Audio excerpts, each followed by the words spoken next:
and remain standing for a moment of silence.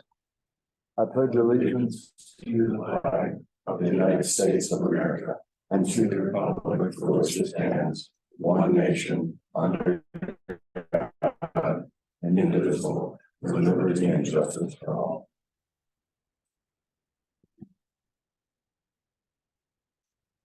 Thank you, everybody.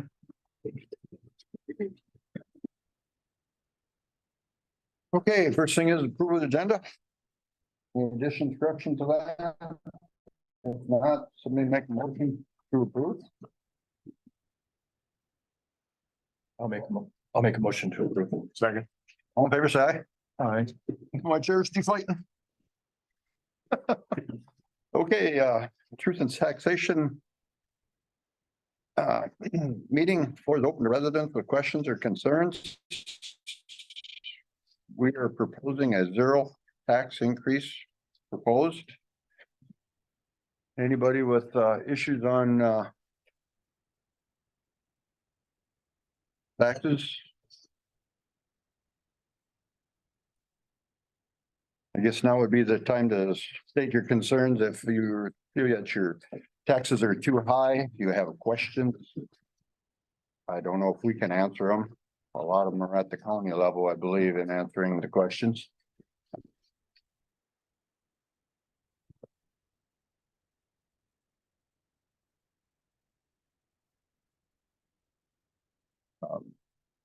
I went over a few. There were valuations went up. Went up about 55, about $70,000. And the city's portion of that went down about $300. The county's portion went up about $8. How they always derive at this formula, I have no idea. Ryan, you into that at all? The different department deals with property taxes. But I know there's some allocation that happens between residential and commercial and retail and agricultural and how they kind of have land value.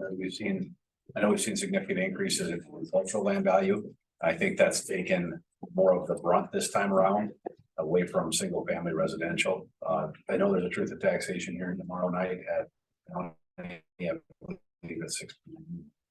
I have to go to it. That'll be the first time I probably learn about this year's. Yeah. Anybody else with comment then on your taxes?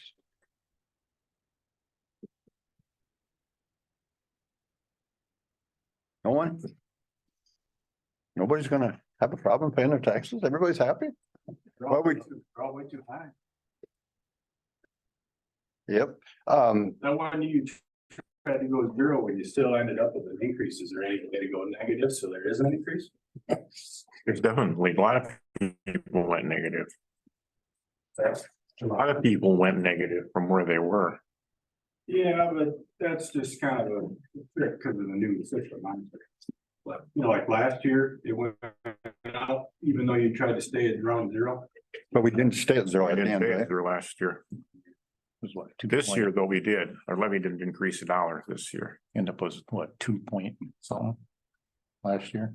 It was even No, it higher was than more that. like 4 or 5. I don't Oh. remember anymore now, but in any case, this year the levy did not increase. So the only people that got increases in taxes would have been those that increased in valuation. A great deal, actually. Because everybody else, even the value of your house or whatever went up. $5,000 or whatever, probably your city tax probably went down. So, and the school tax went down a little bit this year too, and that helped.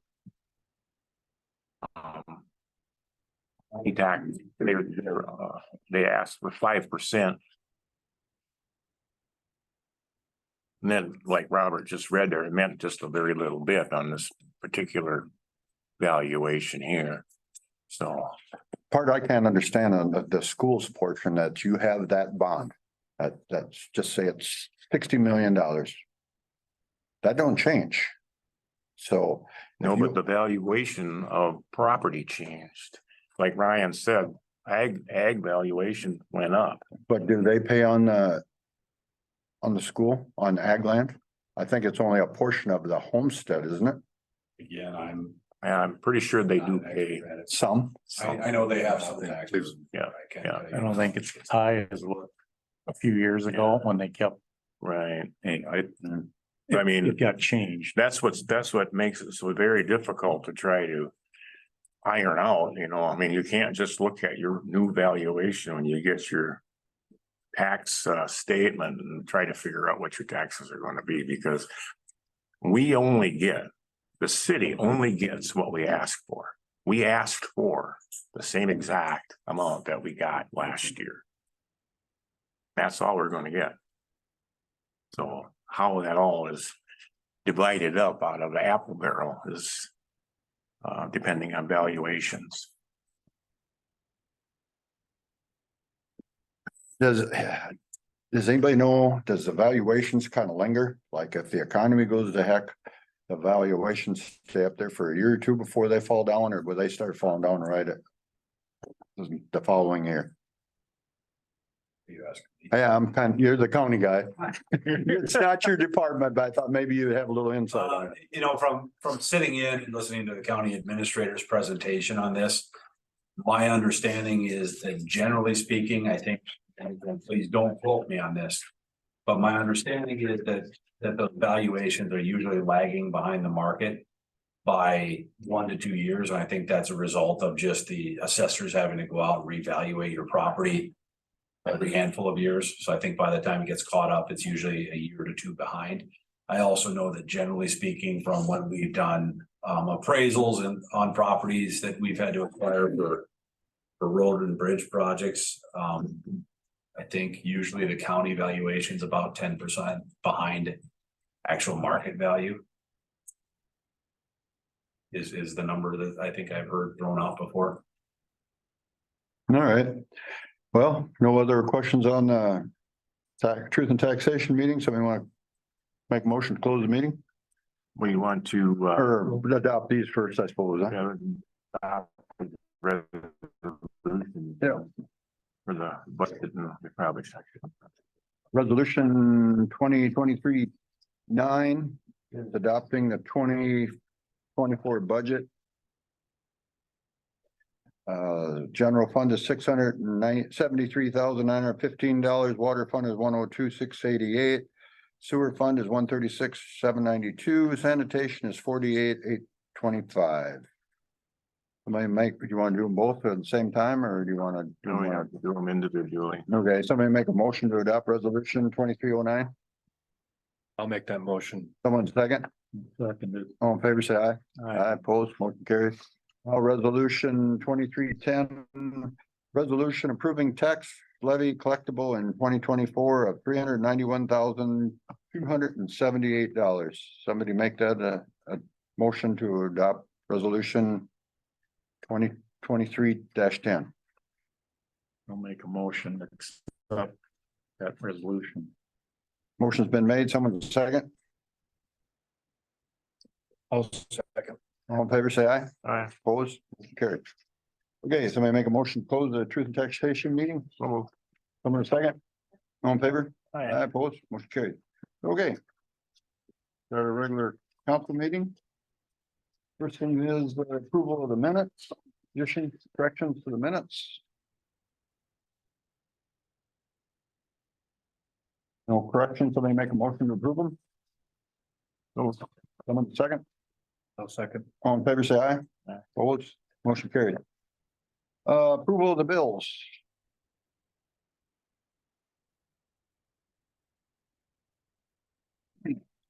I see in that register, Tom, a lot of these here are getting way up. Like this is that amount, then it's deducted. Then we had a $696 increase. I don't understand what's happening here. Did you look at this? No, but if three is 30 pounds. Did you see some of these, John, where the expenditures, that they're really high on that outside You column? must have divided out and he's looking at the insurance line. You must have divided the insurances out to the departments rather than just having it. For our health insurance? No, Oh, it says insurance. well, it says insurance, That, assuming it, that's a correction we'll have to make with the year-end adjustment, so. because I think that you're talking about the property insurance. It's line 370. It's on the first page, just halfway down the page, it's 696% increase. 400, 370. And the prefix in the beginning. But then if you go through here and you look at it, Right, because I think that's still, when I was filling in this summer, I applied it all to the clerk and I should have broken that out, because I noticed that actually a month or two ago, but I'm gonna wait till we do your adjustments. You should break that out by, through the departments. right, there's gonna be, our department has a piece of that, but that exact breakdown I wasn't clear on, so I've just been on that. Yeah, but like. Because the bulk of it, there was, because it was around 30, under 40,000, that 39,000, that everything went under the clerk. But there should be a breakout to fire, there should be a breakout to city and streets. Okay, because yeah, fire, I have a question on fire there. The schools and conferences, you know, that's 188%. And it was 18,000, we budgeted 10. Oh, that's different. That's not with the insurance. That's Right. their training, so.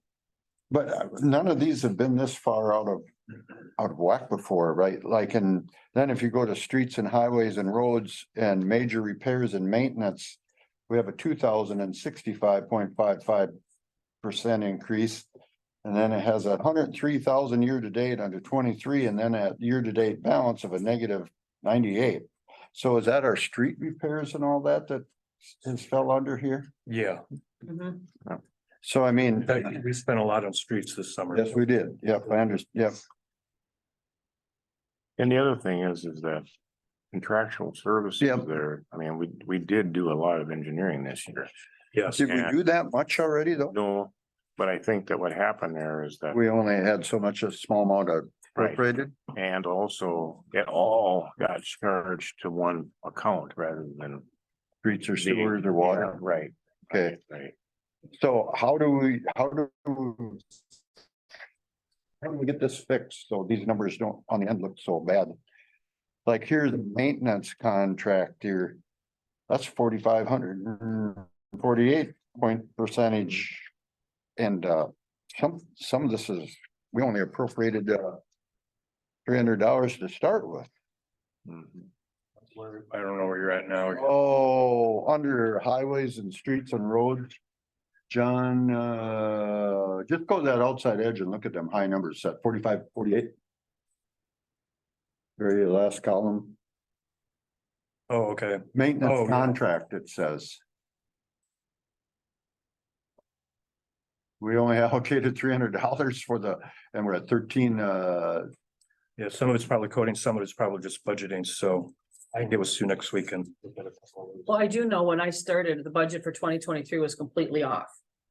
yeah, Which is why we have like 5,000 for streets, for your major repairs. and I then, don't know how that got all separated and how that got all put into Banyan. It may not have even been put in there correctly. I don't know. Yeah. But that's why these numbers are so completely okay, because we found where was it $51,000 was entered twice? correct. In contractual and one was under fire department, which there was no contractual. We found that. So we paid like 1,000 twice last year and we didn't catch it until this year, right? We didn't pay You it. didn't pay it, it just looked like you did. Yeah, it's just Yeah. in the budget. Yeah, we didn't pay it, yeah. There's a line item. So I mean, if you look at them, I mean, usually they're running, but again, yes, we've had some changes in management that everybody's got to learn, so, you know, I guess they'll be able to be taken care of because we can probably explain a lot of these, like, but the contractual here, you know, The other thing is that you notice like in parks, the future improvements hasn't been touched. Nothing's been taken out of future improvements and, some of this could have come out of future improvements. right? That's just one example, Yeah. so. I don't know, remember last year, maybe it was even the year before. I said that we're gonna have to sit down and actually go through every single line. And see if we can try to Fine-tune 'em? correct, correct that. Because we've had a period of time where the incorrect account was charged, Yep. I mean, it doesn't make any difference in the end. But The dollars are here. yeah, They're just not in the right yeah, area. right. It doesn't make any difference in the end. It's just all it just. And like I've explained, she was through with. When her and I met to set this budget. She was worried about all of that and, I said, well, we only have so much money. And we only can spend so much money. And we're not a community where our department heads look at this. We don't allow that where they go, oh man, I got 50 grand. I gotta spend money. We don't do it that way. No, Never have. So we're the ones that decide where the money is goes and spent and all of that. They bring their ideas to us. We don't, they don't have that power in our community to try to spend all their budget. We try to conserve their budget as Yep. much as we. and if it isn't spent, it goes back into the general fund for the following year. Right. Yeah. Right. Just undesignated. So now underneath general and sewer, we have engineering fees here that are, well, the year to date, 28,000. But then the year to date balance. So is that just $18,000 over the 10 then?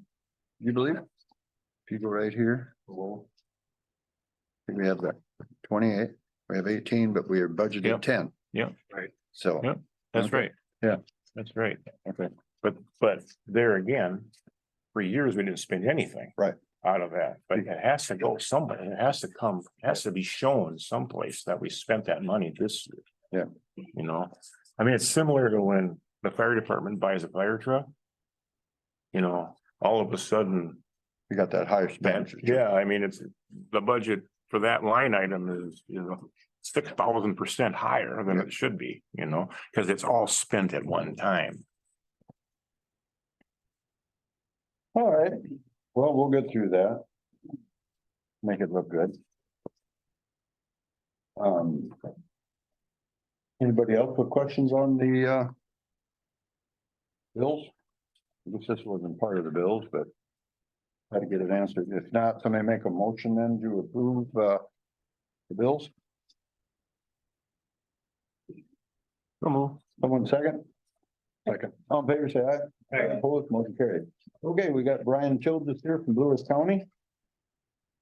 All right, good evening. Thank you for allotting me some time in your council meeting tonight. I'm here to talk a little bit about road construction projects, but I think I'll start with a little bit of background, if that's okay. Blue Earth County's nearing completion of updating our long-range transportation plan.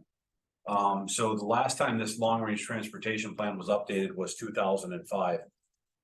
Within the county, obviously, we have the Mankato area, the urbanized area of Mankato, and that because of the population requires an area planning organization. So that's the Mankato Area Planning Organization. If you've heard of the MAPO before, I'm sure through different publications and reports. So for any federal dollars to be spent in that urbanized area, projects have to go through the MAPO and their vetting processes.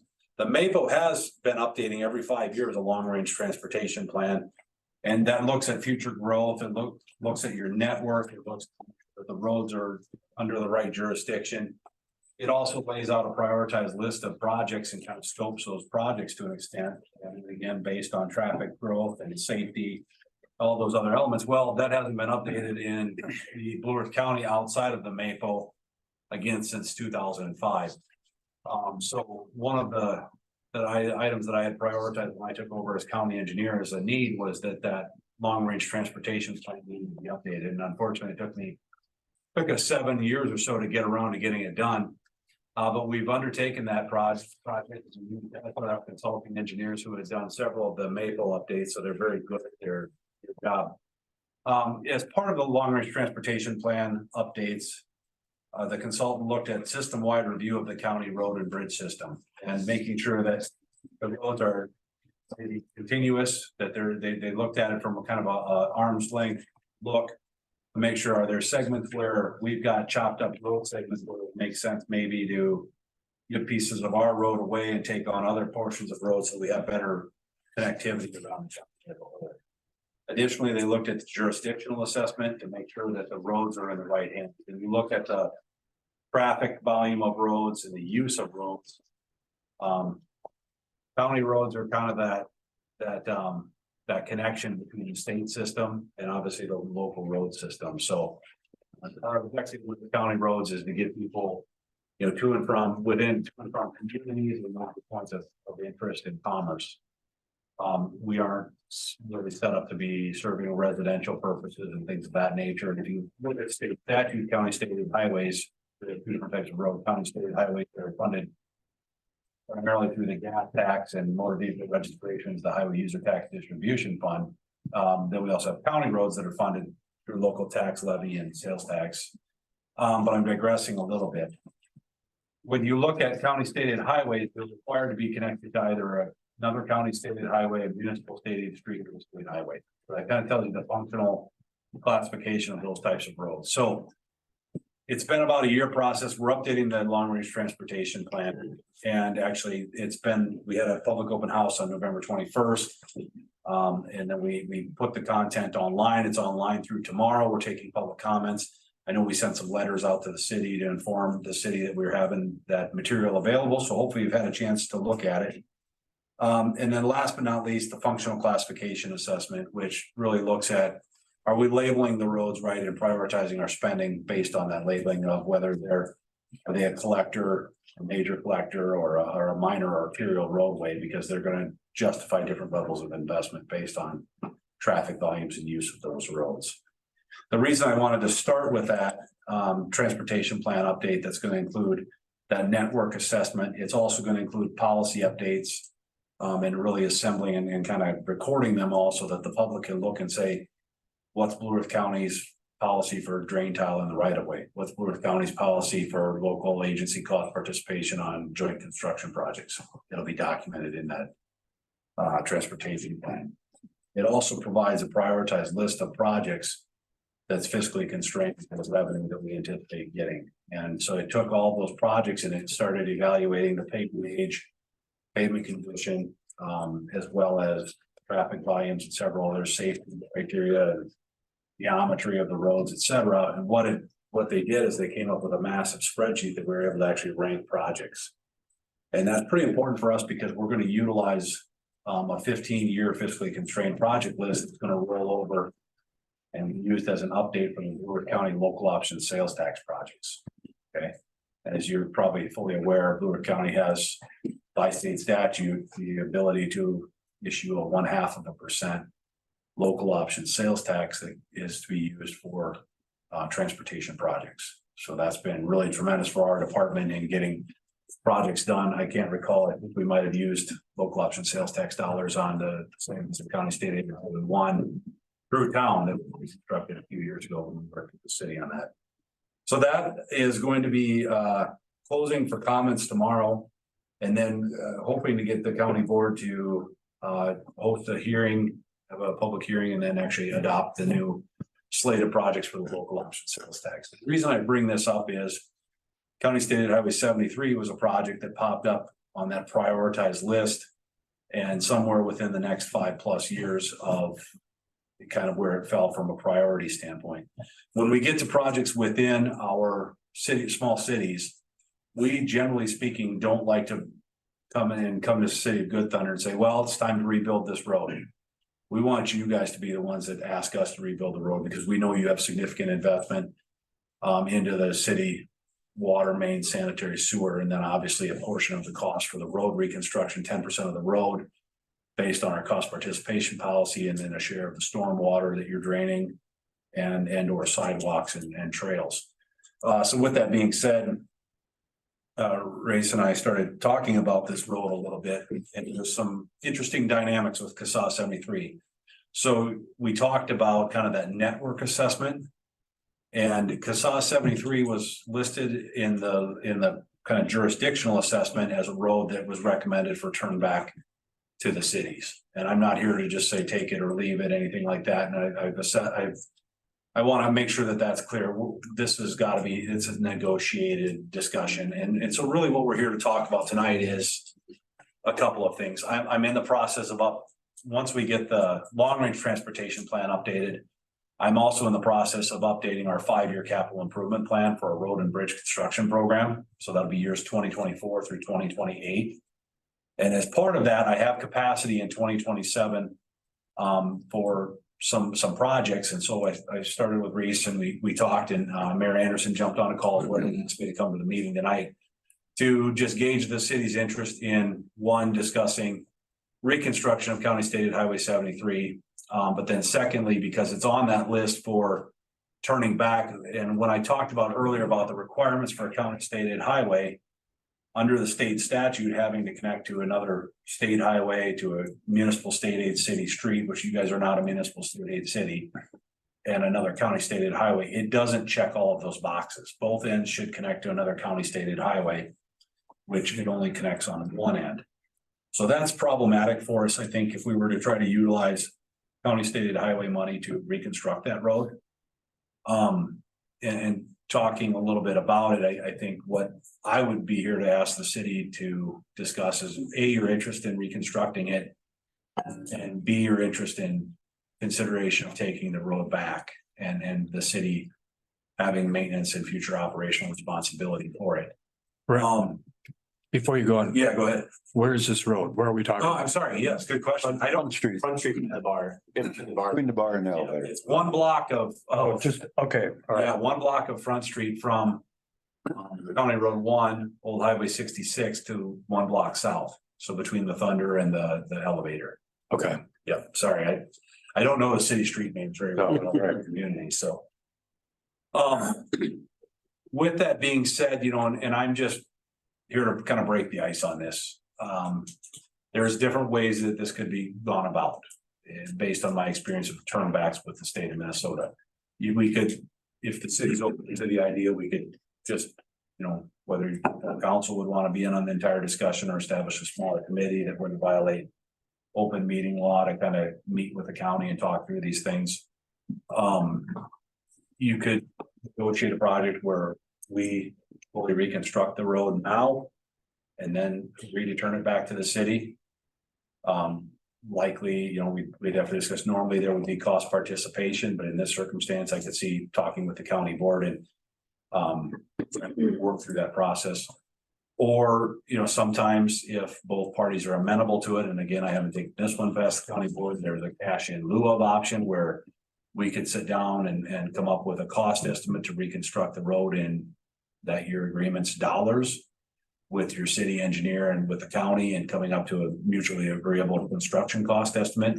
And you will use that as the price basis for basically paying you now to reconstruct the road, and then the city could decide when they'd want to do it in the future. So I'm just here to have that discussion. I wanted to talk about the long range transportation plan update and the sales tax projects list, just as well to make sure that the city was aware of that. Just checking my notes to make sure I didn't miss anything else.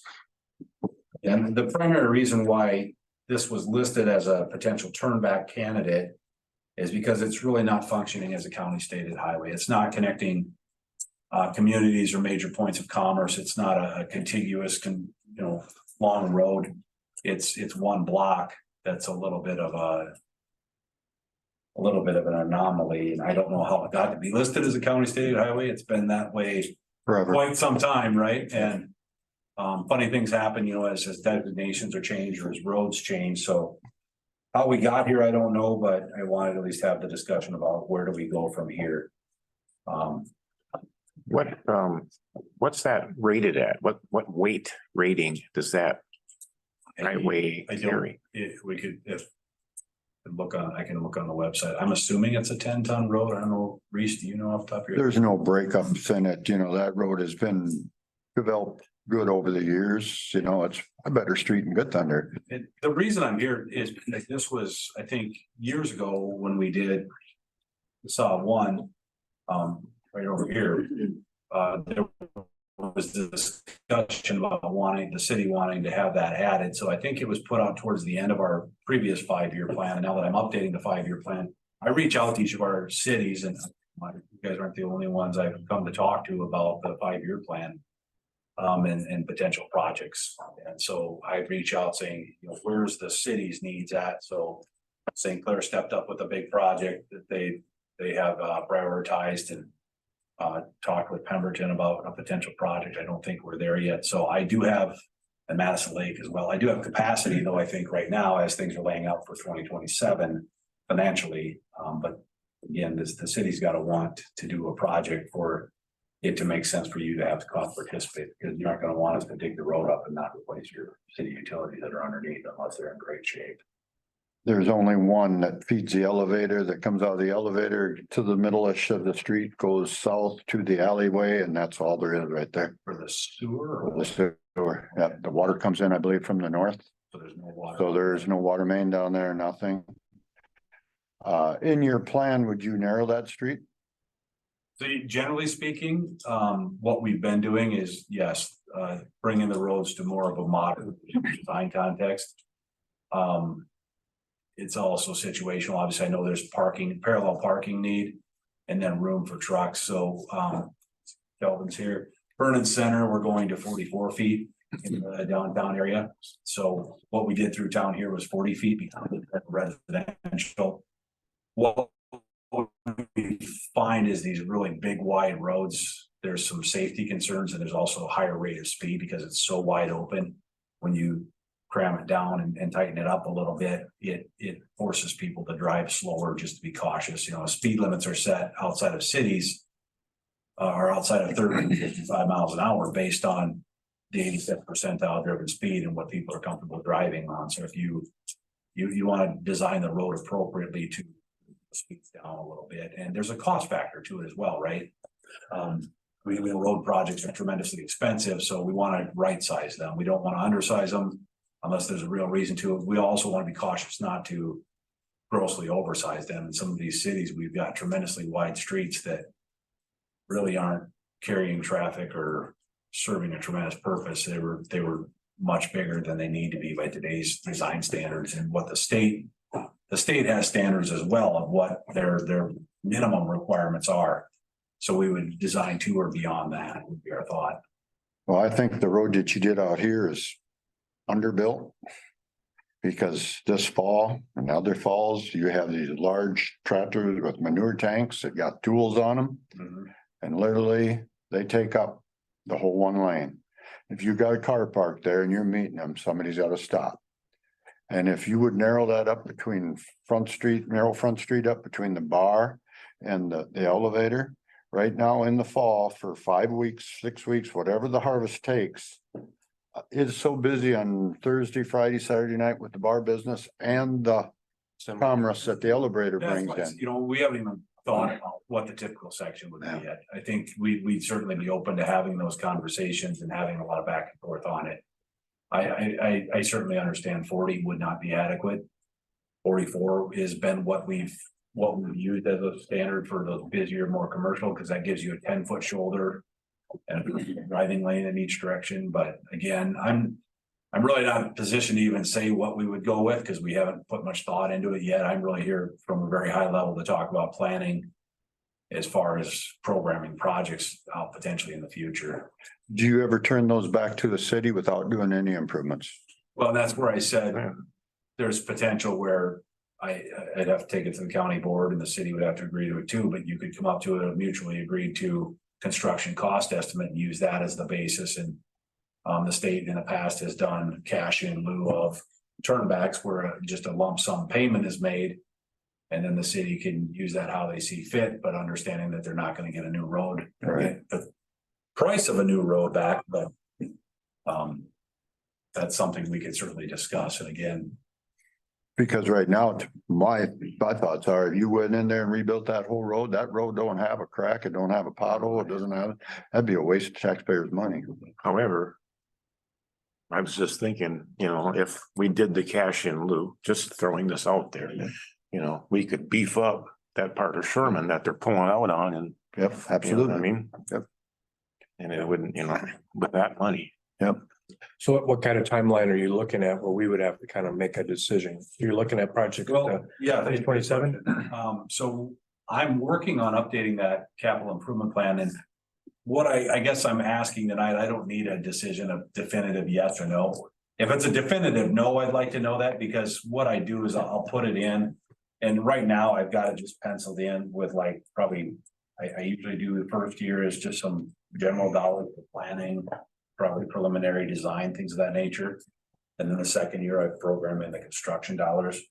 So all in all, I've got a little bit over $200,000 spread out over 2026 and 2027. That's a just straight out planning level because cost estimate where I use so many dollars per mile based on previous projects costs, and I use percentages for those other.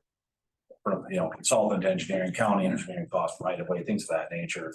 It's a very high level estimate, but it works for planning purposes until we actually get down with the city engineers and come up with a little bit more detailed cost estimates. What's your plan from Sherman here down around the corner down Main? Is there a?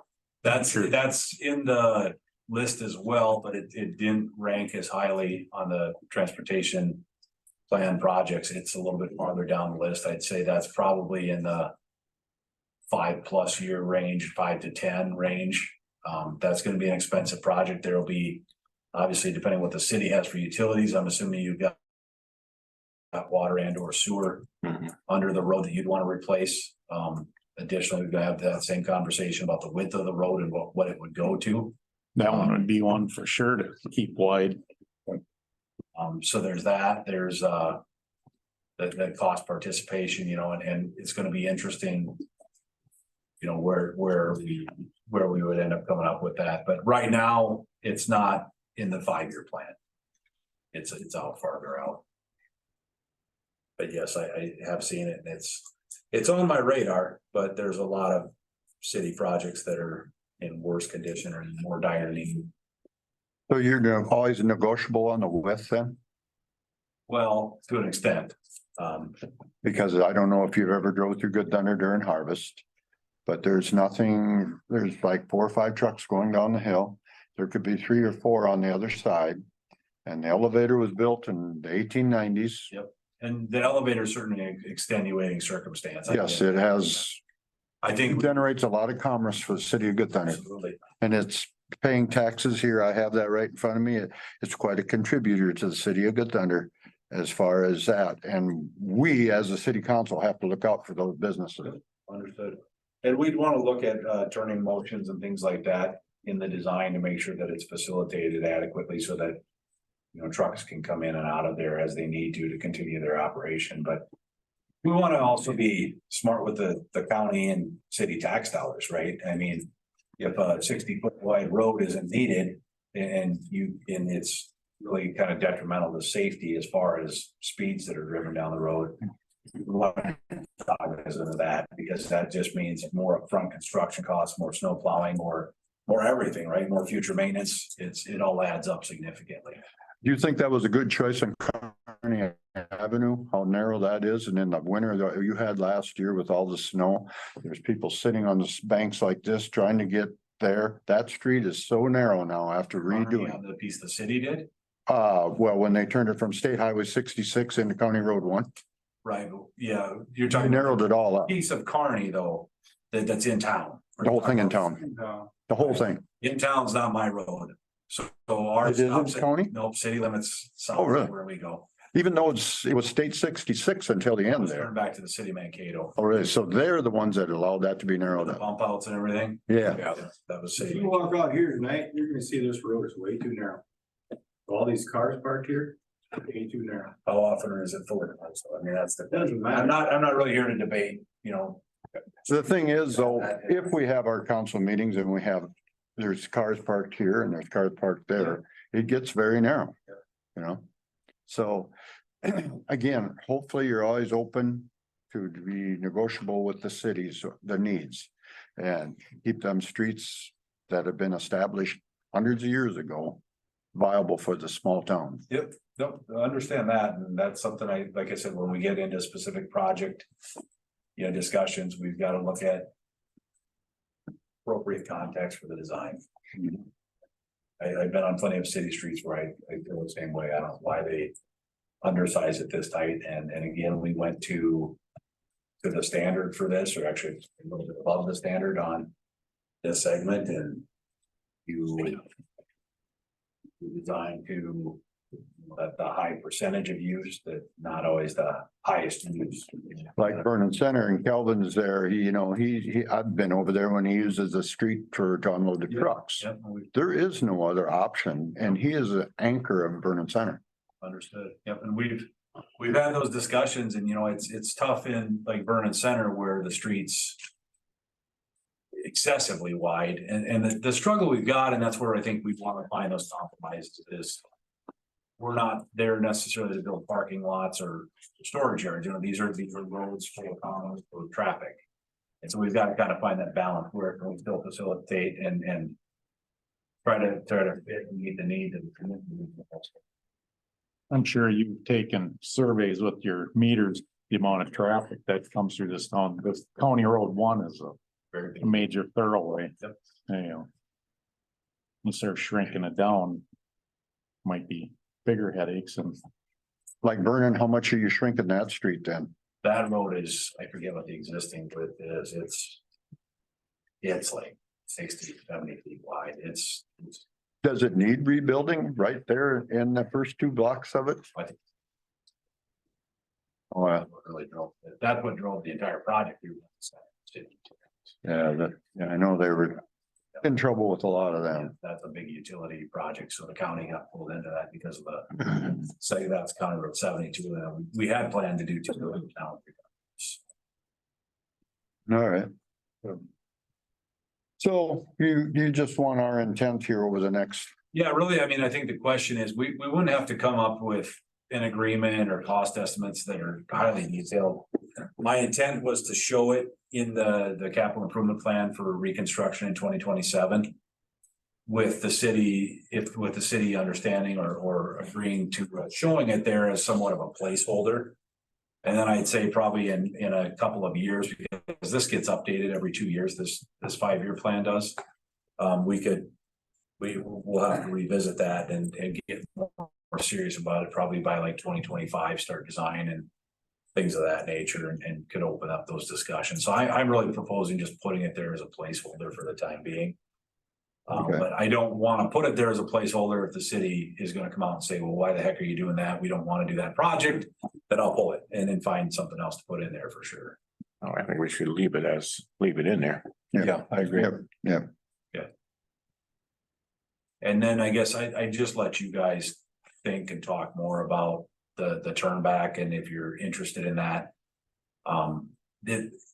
The reason I bring that up too is because it has an impact on the funding sources that I would use. For that project potentially. I can't use county state highway dollars, so we've got to start looking at more local. Property tax levy dollars or other sources. So there wouldn't be any state money come to help rebuild that? if we're turn it back, no, Oh, yeah, okay, so. all right. Any other questions about, that process or the cost participation? I know we kind of went through that a couple of years. It's probably some with that. So the planning. 5-year, 10-year for this, the city can have input Yep. On what the width and all that. Can't just, this county ain't just gonna say, too bad it says. Well, we've got to come up with anything because ultimately we've got cost participation in it, and I definitely would anticipate that or the bar and the fire department and things like that is gonna need to be a bigger road than 40 foot wide. If we're going to 44 in other areas, which is pretty wide parking aisle and 12 foot through in each way, so. All right, well, we'll take it all under advisement. Keep us abreast of it and we'll go from there. All right, thank you guys for your time. Have a Yep, good night. thank you, Ryan. Okay, Mike Drummer is here, gonna give us an update on our school building or your building now. Hi, thanks for having us. Brought the whole team, going like a group. Frank and Lon Little, Matt Little, and you guys know Aaron and Shayna probably from town here. This is Dan from our office. What we've done is, take that up to them. We unfortunately didn't bring copies for everyone, but we've got a design plan to put 21 units in there. So, right now is the grant that was established last May. It's normally it's a biennium budget that has $4 million in it. The government and the legislature put $39 million in it. It's designed for small towns. So we're applying for that. And Dan can give you an update on that. We've been watching it go staggeringly slow. Yeah, so back in July, the program was actually supposed to have released all the criteria and the requirements for that Minnesota workforce housing. As of Friday or Thursday of last week, they still have not released it. The state is supposed to review it and approve it on Friday, potentially of this week. But that's if everything goes well. If it gets pushed back, then it might not be till first of the year. And then from there, we have to apply with the city's help, because we as a developer or the owner are not allowed to apply for that program. We would have to work with you guys and basically have your blessings on it and send it into the state for Minnesota workforce housing for the funds. And then in about May, the state will vote and basically they select the applicants that qualify and approve for the program. There's a couple caveats to the thing. Is one, you can't touch the property at all. Yeah. Demolition work, etc. It has to be approved first. That's the only portion there. The other one is, this is different than we're calling it income based. This is actually a city. I'm sorry, the state sets the guidelines of what you can maximum charge for rent. It's not what you have to charge, but there's a maximum dollar amount, 1 bedroom, a 2 bedroom, a 3 bedroom, and it's done county by county. They have a chart of all 86 counties, and this is what you can charge for a 2 bedroom, or this is what you can charge for a 3 bedroom maximum. So there's nothing income based driven on it. It's actually a maximum rent based driven, and that's the difference. Why they call it workforce housing. It's for working families basically versus affordable, which is commonly called low income. So what would be for a 2 bedroom? What is the typical maximum? Typical maximum under the program In Brewer County. is going to be $1,287, and that was indexed for 2022.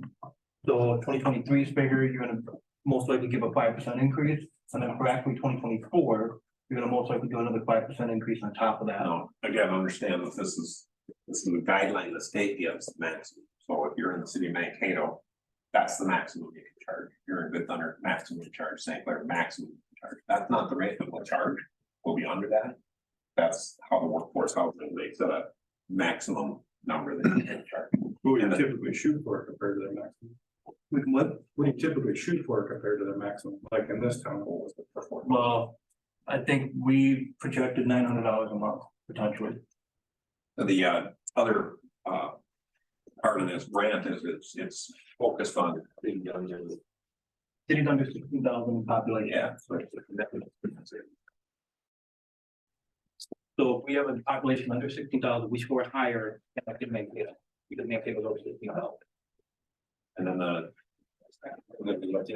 Mayor and I had talked about the street, the west side, there's actually being money and there's trying to spend that money to fix that, to put that street in that can go along with this application at the same time. On the west side. The west side. Okay, because you know, we have that erosion problem there over the years and we talked about just putting a curb and gutter in there to take it down to the end. But again, you said that, so we, okay. Yeah. You guys, you have to be the people that, the body that puts it into the state. Again, they don't work with the developer, but I think we could get both projects under the same. Is that building sprinklered right now? No. Is it gonna be? No. It won't be no sprinkler, okay. have you drawn up a layout? From the water side of things. Yeah. It's shut down and blown out, so. Yeah. You know, The boiler and all that's blown out and stuff, but yep, the building itself for fire protection sprinklers, will there be sprinklers? I don't believe we need, in the plan. For resident, I don't know if that's required or not for, I don't think. It isn't in Good Thunder, I don't believe. Yeah, it's a 2.5 stories.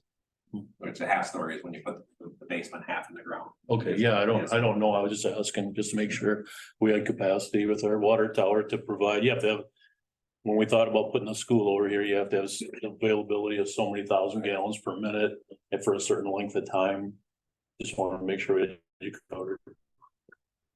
Have you done like a site layout where some parking will be and all that on it yet, or have you done any of that? So, you know, probably chances are where the playground is, it will be turning into a lot of parking. Playground would be parking on the west side there, that most of the units will actually now enter from the exterior.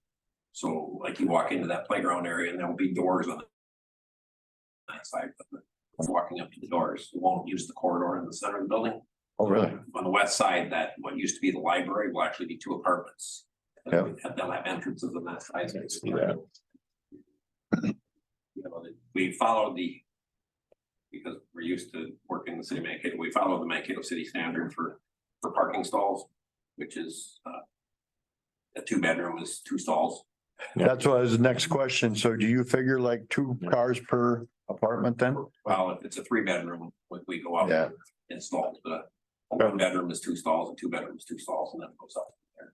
And I don't think that'll be, you know, necessary. This is being done to appeal to young couples and young families. We have so many people that are telling us, especially. I believe that's what our ordinance is now. Yeah, There's a stall per bedroom, I think. because nobody's asked yet, but some days they're gonna go, well, they're gonna have off-street party, they're gonna be parked on the streets all over, you know, so we can kind of answer that question. Off street. Yeah, okay. All right. So we won't see much activity for another 6 months at least, huh?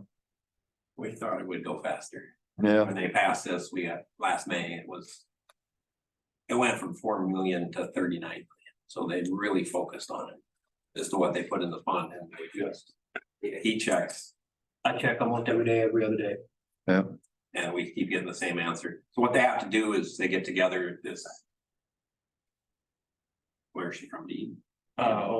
She's Sarah. Yeah, she's with so they have to get together, her program, and she oversees a multitude of other programs that the state has for the RFPs. And then they have to all look at their criteria and agree on them. So they gave $39 million, the legislature said, here's $39 million. Now they're making up the rules, and we don't have the rules yet even as to what we can apply. We don't know the criteria on how we have, you know, a good chunk of our project is female ownership. And that scores high in the criteria. The small town of Good Thunder scores high in the criteria.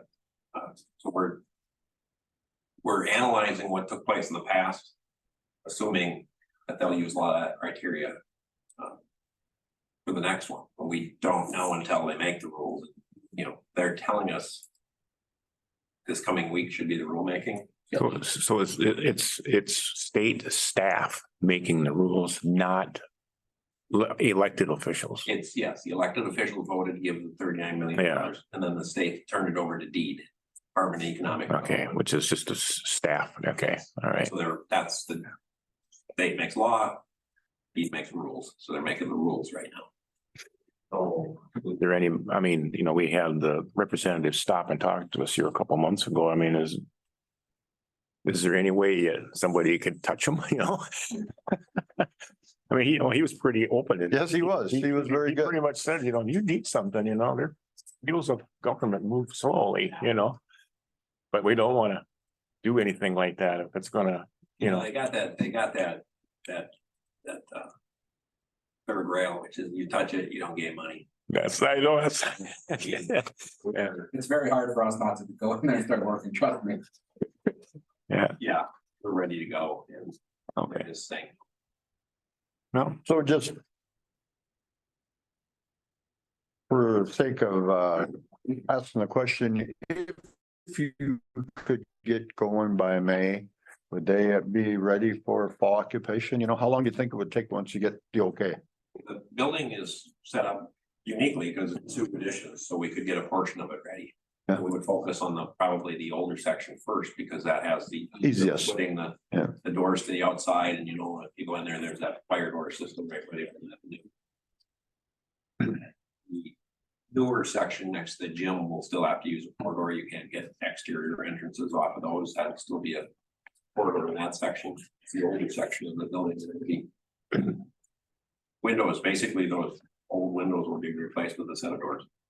mhm, You know, being up here, I don't know if anybody else heard, we hear good on both sides, you know, or bad. But I think we're very fortunate that we got it for $1 and turn it over to you and all you people and make something for the city of Good Thunder. Because like you said that very first night, this is too good of a building to be torn down. It is. It is. And we're still working with what to do with the gym. I mean, we want to make the gym a community asset. Yeah. Because unfortunately, you know, we had to shutter the water, shutter the building, you know, turn it dark until we can get, I mean, Matt's been working on trying to get solar on the roof. We're throwing all things against the wall. We feel confident because of the city, because of the closeness, because of the need, because of the use that we're gonna get money from the workforce.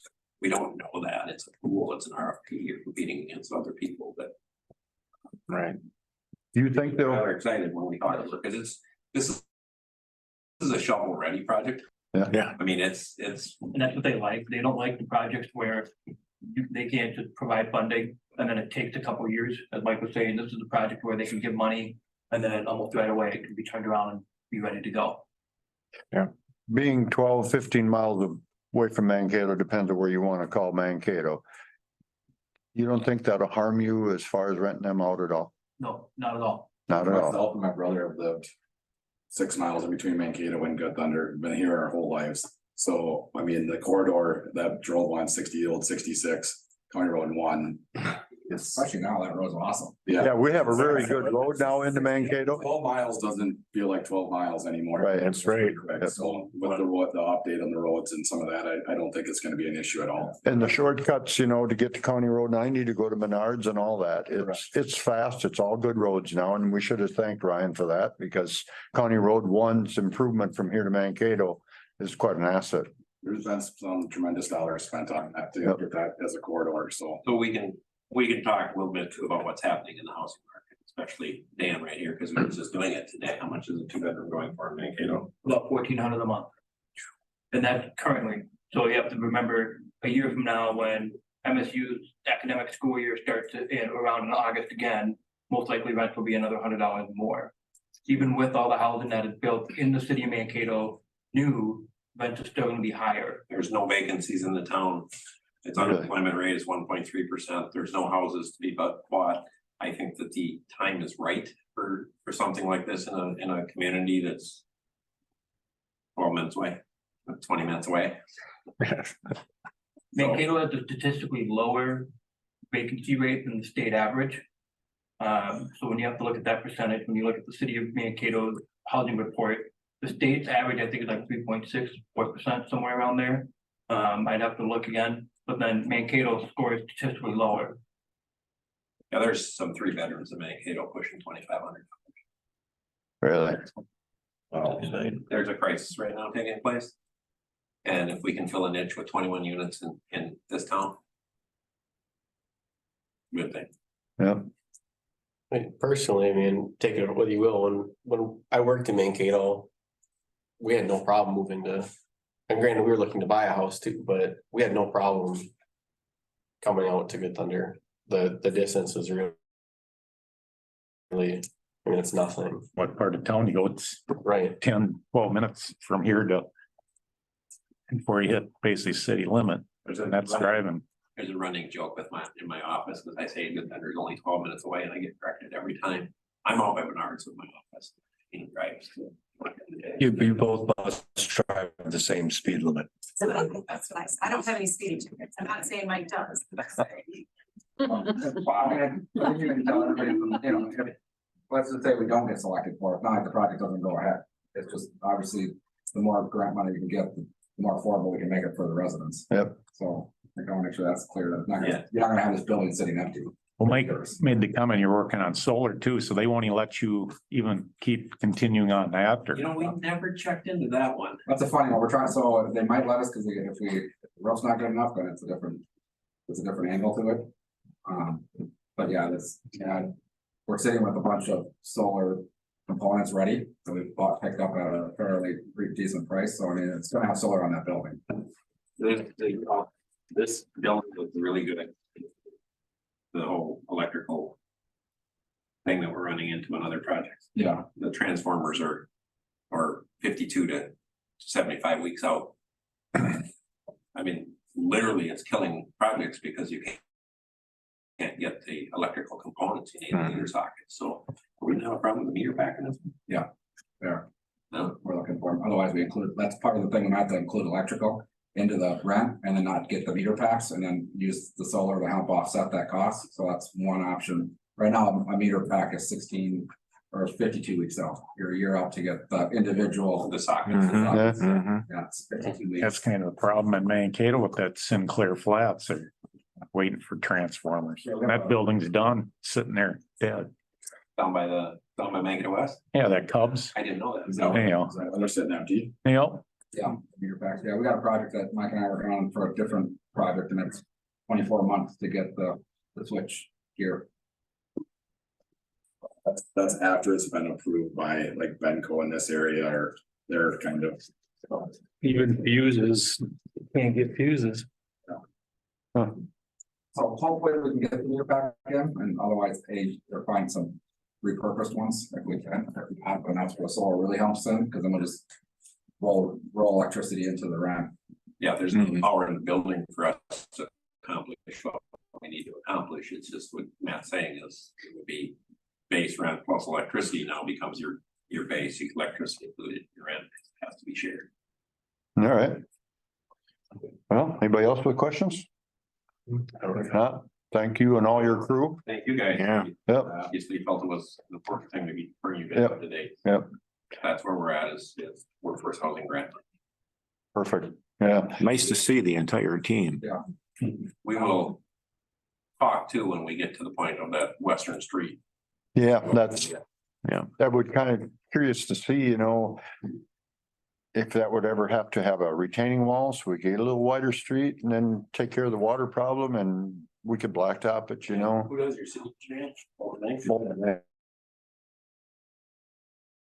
Thank you.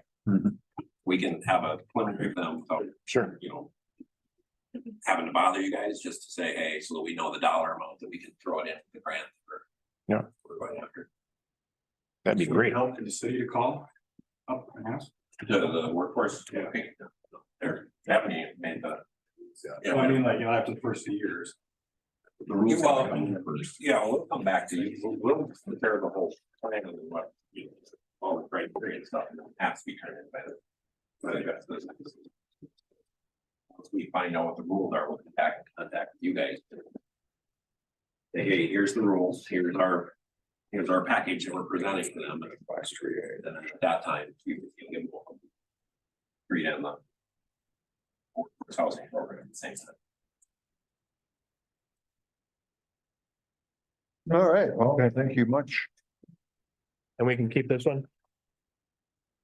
If you want, I can take it back and give you guys all copies. Yeah, that'd be great.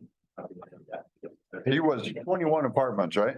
2021, yeah. Yep, okay. Breakdown on how many are of each size? It should be, I believe, 16 2 bedrooms.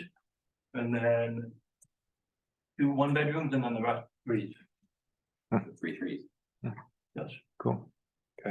There is the, like, 2 bedrooms are size big enough to where if the city felt, we could make them 3 bedrooms instead. What would the typical size of that 2-bedroom be right now then? Like square footage wise. Yeah, I'd have to look exactly, but like right now for here, some of those are about 1,000 square feet. 1,000 square feet. Some of those are even slightly bigger, I believe on is it the newer side of the 3 bedrooms up by college are 846 square feet, 3 bedrooms. This is definitely oversized apartments. Yes, so that if the city felt that you guys would rather have 3 bedrooms, then we can accomplish that. We just felt the city might prefer 2 bedrooms. Then we went in with costs in mind. Yeah. A classroom already has the perimeter walls on it. We kept it classroom as a classroom. Yeah. That's how they got oversized. Could we squeeze more in there? Yes. Would it cost us more money in the long run to do it? Yes. So make them big, make them attractive to come from Mankato. Yes. Really, I'm gonna get about 100 square feet for something in Mankato that I'm only getting 700 square feet for. It's gonna be cheaper. Yeah. Okay. So these all have to be market rate? Rents, There's a maximum cap that you can charge and we will reach that cap. do you have to have any percentage that's affordable or, no? No, no workforce grant. Okay, So you'll have no like, rent incentive apartments or any like rent-based, income-based where they get assistance from someplace like Section 8 or HUD or anything like that? You can't turn that down, but you still Correct. don't have to price it Okay. under those guidelines. Our guidelines that we'll use is created by work. But you would be able to, you would have to accept HUD, but you wouldn't have to accept like a rental assistance program. You have to accept what the state will pay, but then the person has to pay the difference. Correct. Yes. Yeah, okay. And there's no. We can't discriminate. Yeah, Yeah. okay, it's because it's fair housing. Yeah. Yep, okay. All right. Well, thank you very much. Yeah, thanks. So when you look at your water meters, you're gonna need 21 more meters. Yep. Yep. The typical water use per person is 100 gallons per person per day. So if you have 21 apartments, you could have 100 people living there, so your water use is gonna go up by 10,000 gallons. Plus the sewer is gonna fill up faster. Mhm. Yeah, but is it gonna be any more than what it was when we had how many school kids in it? I don't know, I'm just saying, the calculation for population equivalent is 100 gallons per person per day. So men, women and children all live in 100 gallons 100 per gallons person per day. per day. Is that a 10-minute shower or When 20? the size, yeah, Half hour sounds like. but when you're sizing things, that's the number they use. Well, I just want to mention. They just explained why we didn't want to own that building. Mhm. That's the explanation right there, why we didn't want to own that That's right, building. exactly. Helps. Exactly. Yep. I'm glad that they did that. Yep. All righty. Down to Sheila and Victoria from the COG about E ESST. Well, thanks for having us. I believe we've been working with Sue on policy when it comes to the earn sick and safe. As you're aware, we've kind of talked before that this is a new state statute. And like we just heard, this is a law that was passed by our legislators, yet there was no rules associated specifically until now. And they keep continuing to create these rules. So with this particular plan, it is a state statute that all employers with 1 employee or more, basically every employee, but every employer that has an employee, is required by law to comply with the particular statute that allows for employers to provide paid leave for the specific criteria of sick and safe, any type of sick leave for themselves and for family members as designated in the statute, as well as safety leave for any type of domestic abuse, that they didn't need time off for that type of, for that particular purpose. As well as closures, closures for the standpoint of a school closure, the employee has a child, the child needs to be, or come home, doesn't have daycare. The employer or the employee can then take off leave, job protected, to care for their kids. As well as closures of offices, from a, if the office is closed down due to weather related, it is, and the employees can use that as paid leave from their sick leave as well. So when we previously came and kind of talked through some different strategies, we looked at your personnel policies. And it was kind of decided that we would leave your current PTO program, which at this point did not qualify, or did not meet the state statute, in its entirety. So what we had done is created the standalone that truly met the state statute. That would be employees can earn 1 hour for every 30 hours worked. Or in a sense, the easiest term is 0.033 for every hour worked. They would continue to accrue these hours. They can accrue up to 48 hours in a year. And then to a max rollover of up to 80 hours. So at any given point, if they aren't going to use any, if they don't use any of the leave, they can accrue, continue to accrue year after year, but to only a max of 80 hours. Period. And then a max accrual of 48 annually. So there's an annual and then there's an overall accrual within that thing. So what we're here today to kind of present to you is requirement that you will have to pass a new policy. And that is what is presented to you is that kind of draft policy. Yep. And that actually is truly laid out specifically to the state statute. Meets those requirements. We talked that we were going to leave your PTO program alone. So this is an addition to your already just PTO program. We are aware of the banning already through your payroll software. Banning is always set up specific, pretty much an easy kind of process for that.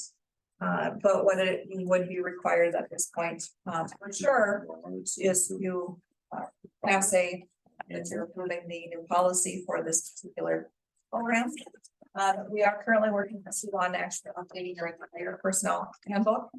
There's a few things we started to update. There was new legislation also that was passed in July that went into effect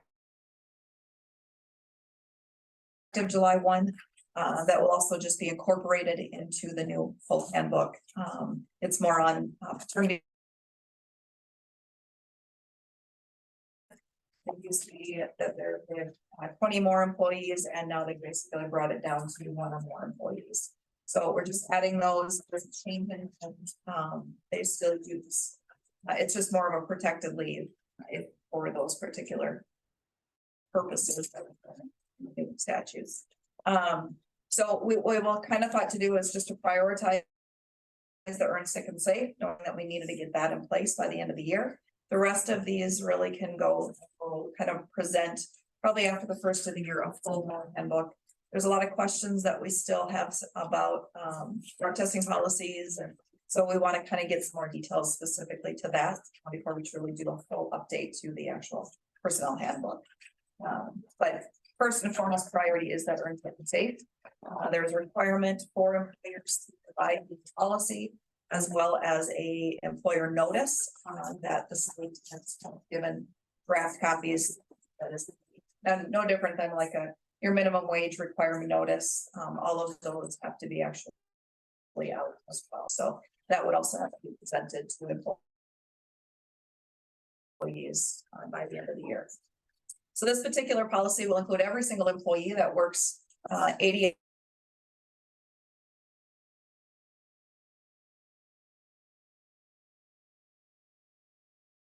We've had some conversations about them. They did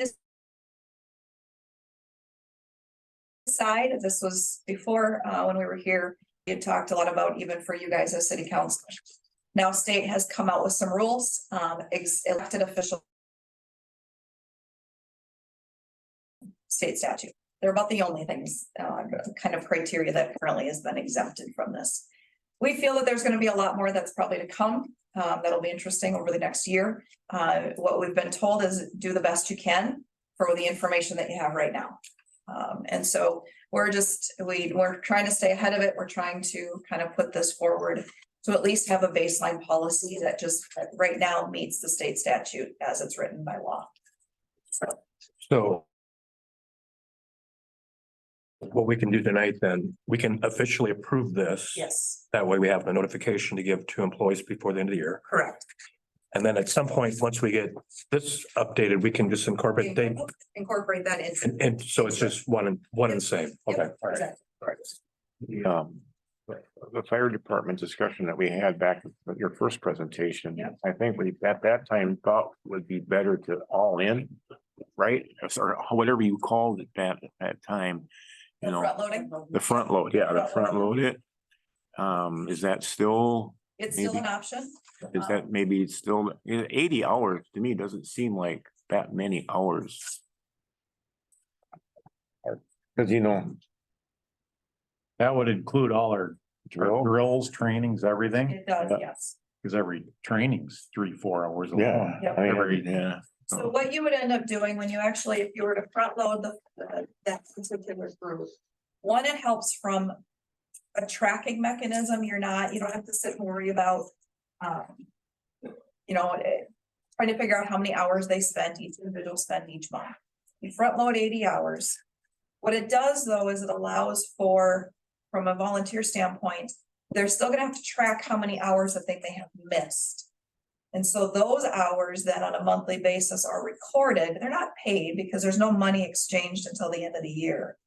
But what will happen is that they're gonna record it, the month in which, and we would want to set specific timeframes that they have so many, whether it's that month when each month they're submitting 4 hours, which makes sense of, hey, I need, I was on this fire call and it was a 3-hour fire call, let's say. So, but yet they maybe missed it because it met the criteria of the sick and safe.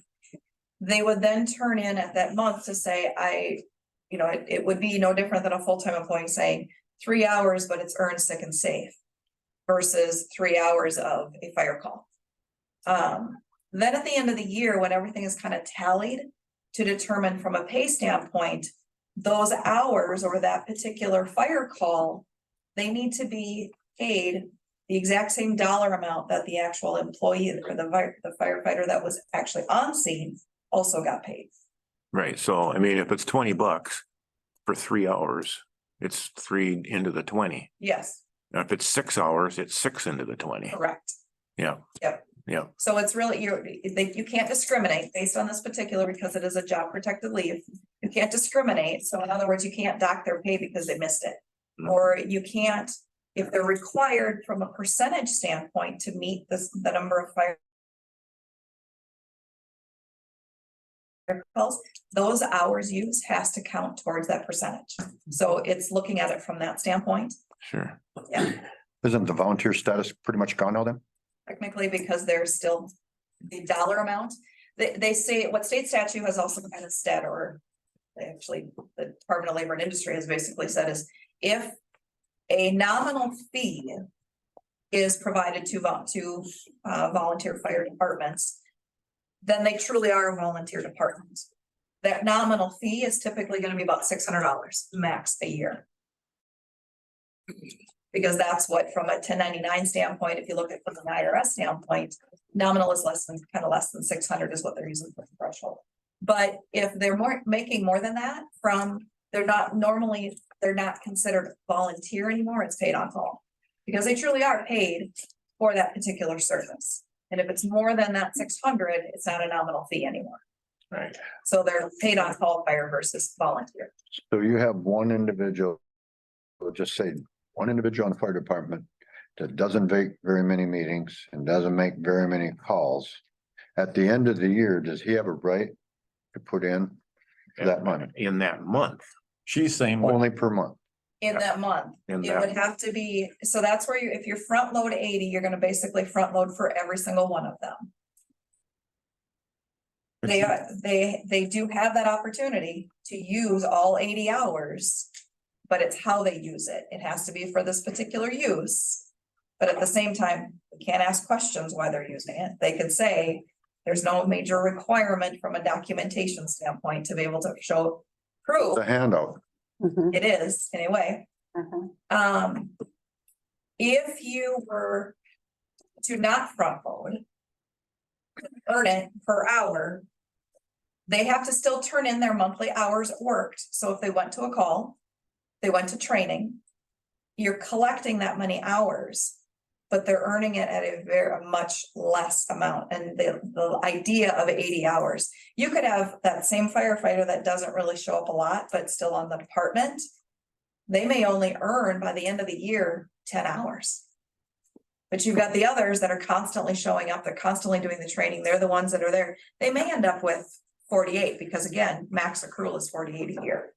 But you're saying, On the accrual basis. you're saying they can't wait till the end of the year and request it all, but No, they it's can't. like a timely manner. Correct, it has. But if you have some individual that doesn't make it, so he could apply per month. Mhm. And this money comes from where? You. Us. They'll make more money not showing up than showing up. It's more of a it's more of a disservice to the But city and the fire but if- department. Say we only have one call equals a half an hour. I would, from a, It's a lot of half hours before you even accrue. correct. And so I would really strongly encourage, think twice about front loading of 80. Is it gonna be a little bit more work for the fire chief to track hours of actual on scene? Yeah, it might be. But in the end, it might be, Well, we keep logs already of who makes the calls. right, It's, yep, Length of calls. like, yeah, well, we do an That's ICR and it tells you the Yeah. time of the call. Yep. When we arrived and clear and if Yeah, it's but easy on- enough for tracking, I would definitely accrue. And So versus front load. On meeting nights, though, you don't have an accident. So then does that require a time clock down there that? but we always document who's there. Yeah, but I mean, Who's there. You don't have to have a time clock. It's just that whoever is there, like if there's. One of the officers that are actually designate one of them to say, hey, this is how long it's, if it was a 3-hour training, it was a 3-hour training and everybody gets 3 hours of who was actually there. but how about the same guy that's always lagging behind, comes in an hour and a half late on that 3 hours training and he's gonna get paid the same? There's probably If- some of them. If he applies, he or she applies for this program with the understanding that it's meeting the requirements. The other thing is you also can do is yes, be tracking, but if you don't have to have somebody from hour one from the very beginning earning it right away. You have to hit 80-hour threshold first of actual hours worked. You could have some on the department that would never actually work 80 hours total in a year. And then you don't have to worry about it. If they hit it, if you got that on 80th hour and it might be, let's say, July. Now it's easy enough to say, yes, here's my total hours worked. I now have to back up and provide and give them the number of hours that they would have normally up to those 80 hours now into this bank to be able to use the rest of it. But I think initially it's gonna be a little bit of work, but in the end, I think it may be kind of second nature and it's already kind of there. It's just compiling it on a monthly basis. yeah, we'll just have to work. I agree. Yeah. And we'll just have to work where whomever you or Phil or whatever gets that information monthly to Sue, because you're gonna be actually the The gatekeeper of it. the gatekeeper. Get it figured out. It's gonna take a month or two to scratch your head. Right. And then it should, So if somebody accumulates on the fire department 80 hours by July. And they meet the requirements, then can they not attend any meetings for the rest of the year and still get paid out of this? Because if you think about, if you got somebody that now works 80 hours, that 80 hours is actually only what, 2.5 hours? Yeah, so that would mean that they could maybe miss another fire call. So they're only using 2.7 hours if they actually can use it for their particular reason. so in reality, the worst the city might have to pay is In reality, One- there's really no increase because Correct. the number is there already. Yep.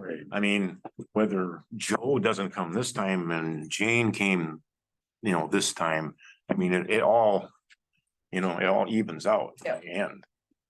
Because of what they get up front now. Yeah, because of the $20 call. Yeah, Yeah. yeah.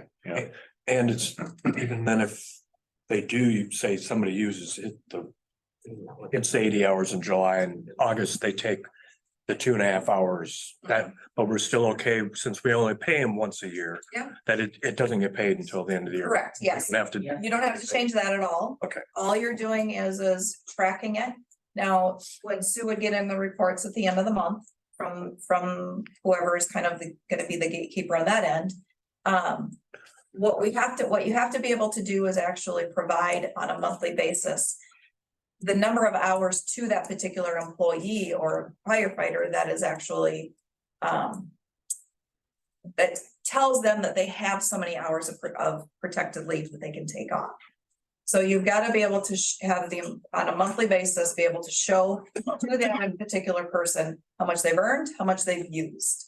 And so that's the only kind of main requirement from a pay standpoint that can be still done at the end of the year. Right. It's more on just, we've got some paperwork that has to be done throughout the year. And it doesn't go with them either. It does not go with. I mean, if they quit or go away or whatever, it's not good. this isn't like PTO, paying out PTO at the end, Correct. you earn PTO and that. This isn't like that. Correct. So how does it work on city staff, just say street departments that that hangs there all year long? And the individual sees that first of December, you could take off the whole month and still get rewarded for it, right? Or not? It doesn't really work that way, though. Well, I'd hope it wouldn't. Because it's not, as a full-time staff person, you're only earning up to a max of 48 hours. Are they gonna hit 48 hours accrual? Yes, they are. Yeah, So basically, that's 6 days. You have 6 days off that an employee could potentially take for their own sickness, for family member sickness, but those are all in days. So it's, think of it as you, from even your PTO program right now, all you're doing is basically giving an additional 6 days potential for that particular employee to take off for those sicknesses and the reason for that. So could they take a month off? Only if only if they got enough from a PTO standpoint, because they're not gonna have a month off. They're only gonna have 6 days. somewhere I read that was something about 20 weeks. That's paid, that is a totally different state statute that is not even a part of this. Okay, That is a totally different thing that doesn't take effect until 2026. Oh, that's the, That's the paid, that's the paid family medical leave. okay. So it's There's separate. 2 different items here. Yep, there's 2 different things. So this is the current sick and That would safe. have to almost be a documented. That is a documented where the employee can actually file to the state, just like unemployment, you file to the unemployment office. If you're not working, you file to this. They have to verify with the employer that they are, they're working and they're a valid employee. They're confirming that. And they're also, but that employee has to actually file all the proper documentation. The medical reason, doctor's notes, there's gotta be very specific things. And that basically pays them 60% of their current wages. If they are out for a serious health condition in a sense, they have to be out for more than 7 days. And it has to meet the criteria of a serious health condition. Them personally or a family member? Both. It depends on what the scenario is, who the family member is, what the reasoning is. Parenting leave, so employee now has a child, baby born, now they can take off as 12 weeks, up to 12 weeks. The 20 weeks comes into play is if you have both scenarios. You could always take off 12 weeks initially. Let's say you're injured, and you can't work and you need to take some time off, but it's not paid through you. It's paid through the state. The state actually issues the check. They can take up to those 12 weeks, but now let's say a situation changed where now same person now is gonna have a birth of a child. That birth of a child change, it's a different category. It's a serious health condition. The first episode is a serious health condition for themselves or a family member. The second episode is a birth of a child, different category. Collectively, if they have two scenarios running at the same time, yes, then they could take up to 20 weeks collectively. But it's not, no matter what, you have the serious health condition over here and you get 20 weeks off. You only get 12. But if you have another situation, same time frame, now you can extend it to potentially up to 20 weeks. And the state pays for that. State issues the check. The But you- employer and the employee pay for the tax. It's gonna be like paying unemployment tax. It's just like paying unemployment, or it's just like paying Medicare, Social Security. There's a cost share between the employer and the employee. That percentage amount then goes to this new, in a sense, paid family leave account. The state then turns around and checks while that employee is out on leave. They're not drawing from you, but again, it's protected leave. You can't fire them because they took take the time off. You still have to backfill whoever is gonna do that particular work. Or however that would actually, play out. But it's not coming directly from the city writing a check, it's coming from the state. Did anybody think that introduced this bill that a employer with 6 people and maybe 3 of them had the right to do this, it could literally break the company and there would be no job come back to? Did anybody in the state ever think of anything like that? Who introduced this bill? I don't know which legislator, I don't know where, I know I don't know where she was actually from, I don't know if she's where, I don't even remember her name. Is it Tina Smith? No, this is state. This is state. This is state. So no, I don't know I don't even know which district she was a part of, Wow. but I know it was a collective group. It's been on the docket for probably trying to be introduced, that I can recall, probably the last 4 or 5 years. It just pushed through this year, along with everything else that they've been trying to work through. You're a What's your company's, opinion of it? when somebody takes a long term off, You have the way it to, is. yeah, but- It no use getting worked up. the over it or company excited, says, they well, just gotta do it. you haven't worked here this long.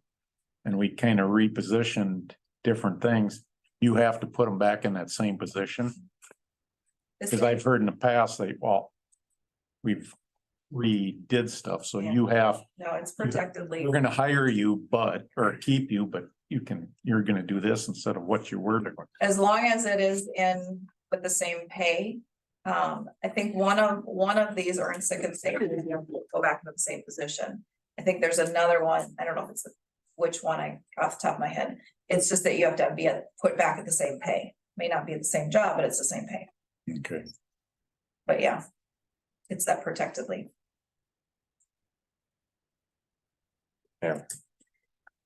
We've got a year to work on that one, though, right? Yes, there's plenty of time. I wouldn't worry about that one right now. We could have It lots may- of changes that could happen before that actually goes. Between now and then, there'll be 20 changes. Correct. So we've just said, let's put that one on the back burner. We just know what we have to do now, and that's this earned sick. After a year, they're gonna be changing all this earned sick and safe time too. They'll They're gonna do things. tweak it. They always do. But anyway, so for tonight, main thing is we need to do is approve this, so we have something to give to our current Yes. employees. Or any new employees to start effective January 1. Correct. Okay. Yeah. Any other questions? Explained well enough. There's no option. Mhm. Just gotta Yeah, do I it. mean, that's just it. There it is. Yep. I make a motion that we incorporate that earned sick and safe time policy. Tom made a motion, someone second, I'll second it. all in favor, say aye. Right? Motion carried. All right. Thank you. Do All right, thank you. you have to go around to everybody and explain this? Well, we've kind of been. Yeah. It's been a lot, but there's a lot to this. So we just want to make sure that everybody is. We do a pretty good job of. With one of those things that's just like, Confusing, very confusing. Yeah. All right, thank you. Okay, Thank you. Have a good night. Have a great night. Thank too. you. Thank you. Thank you. So they talked about redoing this employment guidelines of jobs, you know? Are they gonna help draw up new ones? Sue? Yeah, and that's what that is. Yeah. That was just kind of what they had kind of brought up now. We could meet with them again in January or February or whatever, and then make sure that all of that is how the county or how the council wants it, and then we'll. Well, I see in the drug and alcohol workplace, a lot of lines are drawn through this. Does this have to be all? That's what she took out and suggested the red inked part. Okay, That, I was gonna ask her, I forgot to ask, with legalized marijuana now, does that change? We can or cannot test for drug use? Correct, unless you're a CDL holder. Is that the only I think so. caveat? I think so. Cause that's a federal thing. You know, But anyway, we've got time for this. Yes, so I thought I just give it to you now and we can go over with them next year. under their new policy, they're talking about THC. The city of Good Thunder does not intend to intrude into private lives of its employees. So. Once they legalized pot, I mean, it's changed the whole scope of everything. You know, Race can't have it because he's got a CDL. correct. But- I think when I did my drug test for this job, I asked the doctor how that changed, and all he said was, well, there's a lot more positive hits. That's all. All he said. Well, alrighty. Sheriff's report, we had 76 hours, traffic stops, one ambulance assist, parking violations, suspicious activity, and paper service. Any questions on that?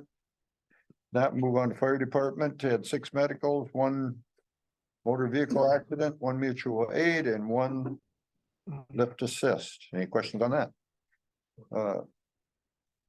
Moving down to streets.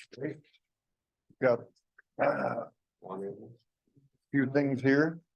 Well, so the meeting in November, is brought up. Looking at replacing F-450 that we have to. There's the one that I gave you guys the picture of, that's down in Decorah. That was a former municipality truck. I talked to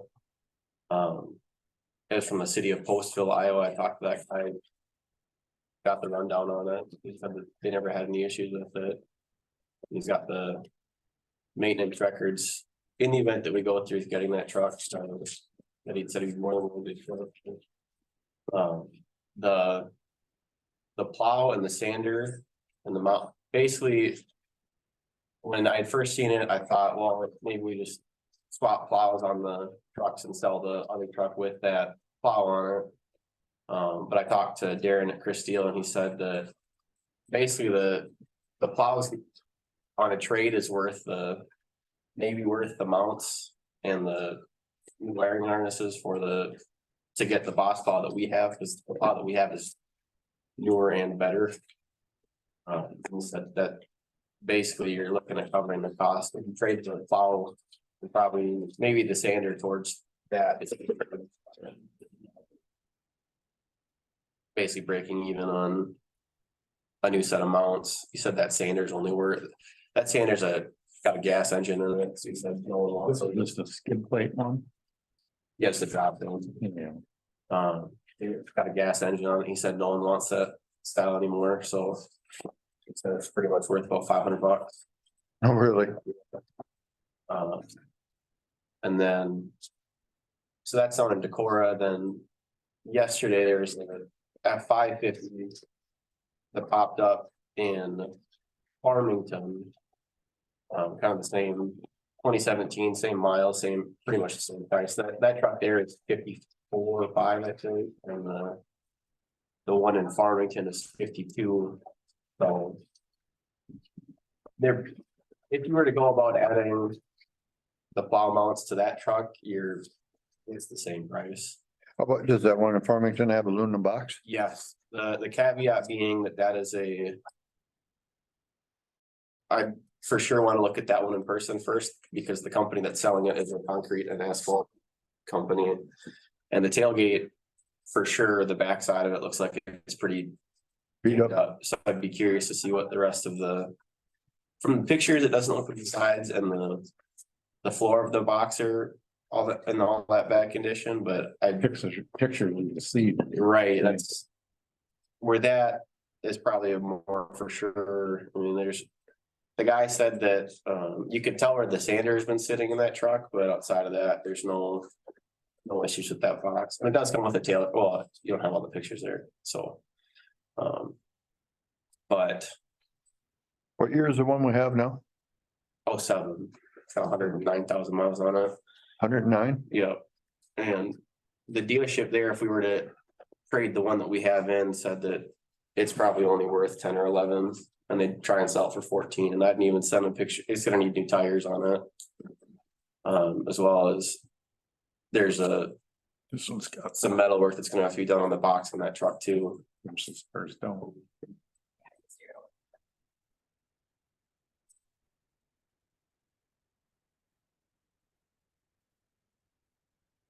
Anybody know what kind of shapes the tires are on this one? No, sure. Reach out to them. Is it time to update? Should we make a move and get a little better one, or what's everybody's thoughts? I don't know, I think it might be time. Well, I see that the rust is coming through the bumper from the inside out. Yeah. That's not a good sign. Right. That's what made me kind of say that, that could be more important than buying a Bobcat. Because when the rust comes from the inside out on a chrome bumper, Yeah. there's We looked underneath And too. I think I showed you too, for the box. box that Yeah, Yeah, it's a steel box and Yeah. it's showing it where. doesn't have. The big issue with that truck is it doesn't have wheel wells, and it's just been spraying yeah. the other side of that box for. Yeah, and this one here has fenders underneath it, but again, it's got aluminum box, which will corrode, but they've made every effort here to keep it down to a minimum. Right. That other one don't have The that. other one doesn't, it has an aluminum box, but it does not have wheel wells on it. Yeah. This was the one that seems to be a little better, right? That's. From pictures and talking to them, that's probably the more. Yeah.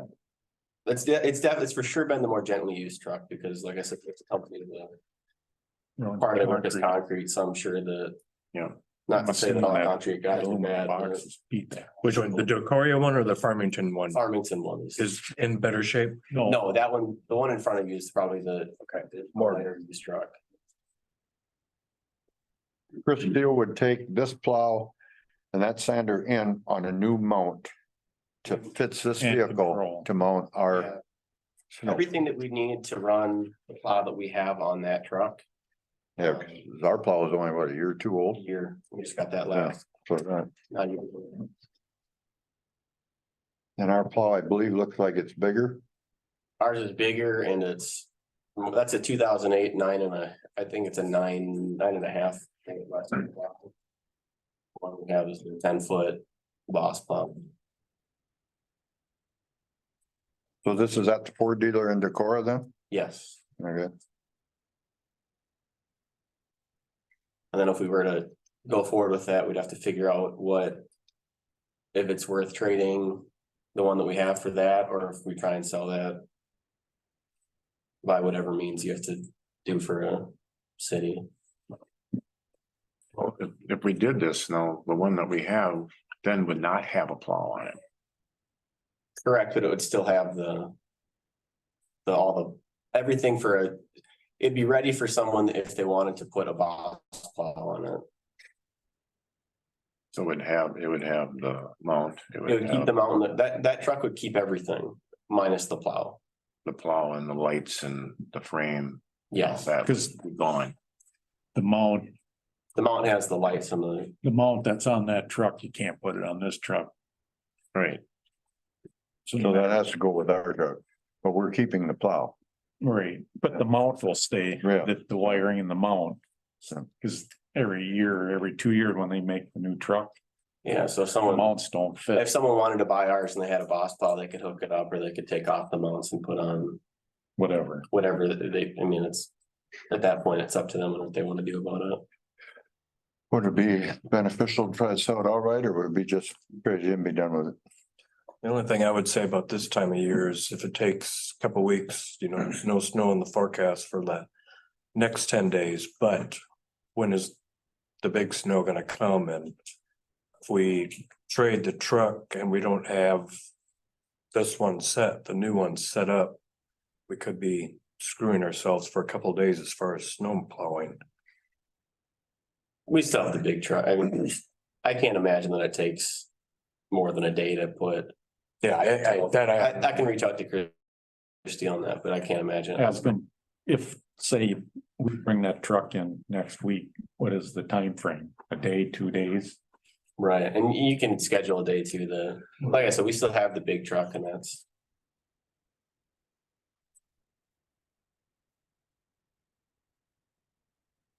Is there very many of these on the private sector for sale? You know, if we put it out there and said, it's under taking bids for 2007. There's a fair amount, depending. There's the motor that's in, it's a 6.0 in that truck, and depending on the person, it's worth a lot or it's worth a little, so it's hard to say, but what Is it a Ford? yeah, That 6.0 is not a good engine. right, that's, That's what? That's a horrible engine. and there's some people. They call it the sickle. Yeah, Yeah. What's that basically 400? Yeah, I put 12 grand into my 6.0 with yours and the old plugs. They're knowing it, they're just knowing it, you're gonna do it. Once you do that, they're rock solid, and they'll go 300,000 miles, but at some point you have to put those in if you haven't done it already. I wonder if they would take, 44, I wonder if they'd take 44,000 with a trade. I can for sure ask them. You know, wanna have maybe, I don't know. If any of you guys got time to go down there with Race, or ask Ron if he'd have time to go down there and check it out before we do anything? I don't have. I don't have time, no. I don't have this week for sure. Pardon? I do not have any time this week for sure. Where the hell's Decorah anyway? Right south out of me. It's up to Amy. I wouldn't Rochester.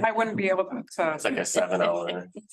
I'd have time, but I wouldn't be any help. Oh, so it's into Iowa, 7. Yeah, it's in Decorah, it's over by, It's right over the border south of Harmony. that's. Yeah. It's a ways. Yeah. Brian's volunteering? Should we go take a look at it? What should we do? We gotta get moving here. It's 8:45. I don't know. Well, I'm in favor of doing something. It's just how you do it, you know, how you Yeah. wanna do it. I mean, Our best bang for a dollar. yeah, you trade it in and then we gotta get it to Chris Steele first to get off what they need to get off of it and then. or It you would just be drop the plow, right? Well, you know, whenever, You just drop the plow. Just drop the plow, they right? need to take the mounts off, because the Western's gonna have different mounts on it. So how about, you know, there's that truck dealer there, south of Dubuque. How about you go call one of them and hire somebody like a DOT inspector, somebody to go look at it. Instead of the city wasting their time and get a third party's opinion who has actual mechanical background. You know, It's actually a good idea. cause is it a Freightliner or whatever along 61 there? Something south of town there. It's a Freightliner, it's a truck country, I think, ain't it? In Decorah? It's south of Decorah, yeah, down there. Somewhere along there. I mean, a decent Got that repair main shop, road a decent through repair there, shop. You across know, the they got road. $100 to go look at it for Mississippi. whatever. I mean,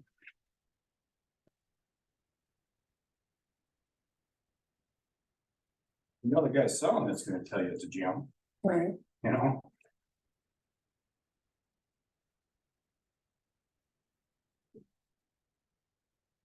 For what it's worth, the city of Postville only got rid of it because they got a brand new truck and they got a whole brand new setup. Take that as you will. What engine's in it? That's got a 6.7. Is that motor any good? That's a good one, yeah. this red one Yep, I think every, versus the one we got to stick though. Yeah. So actually, 2012 has got the 6.7. It's a good engine.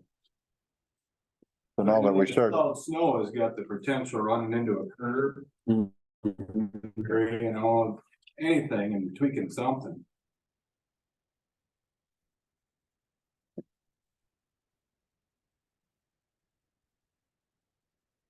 could we send it to an outside shop down there and have somebody inspect it or? how we- I mean, these guys are gonna try to sell it. They're gonna tell you it's perfect. Do we know it's perfect? Or we're just going by what they're saying?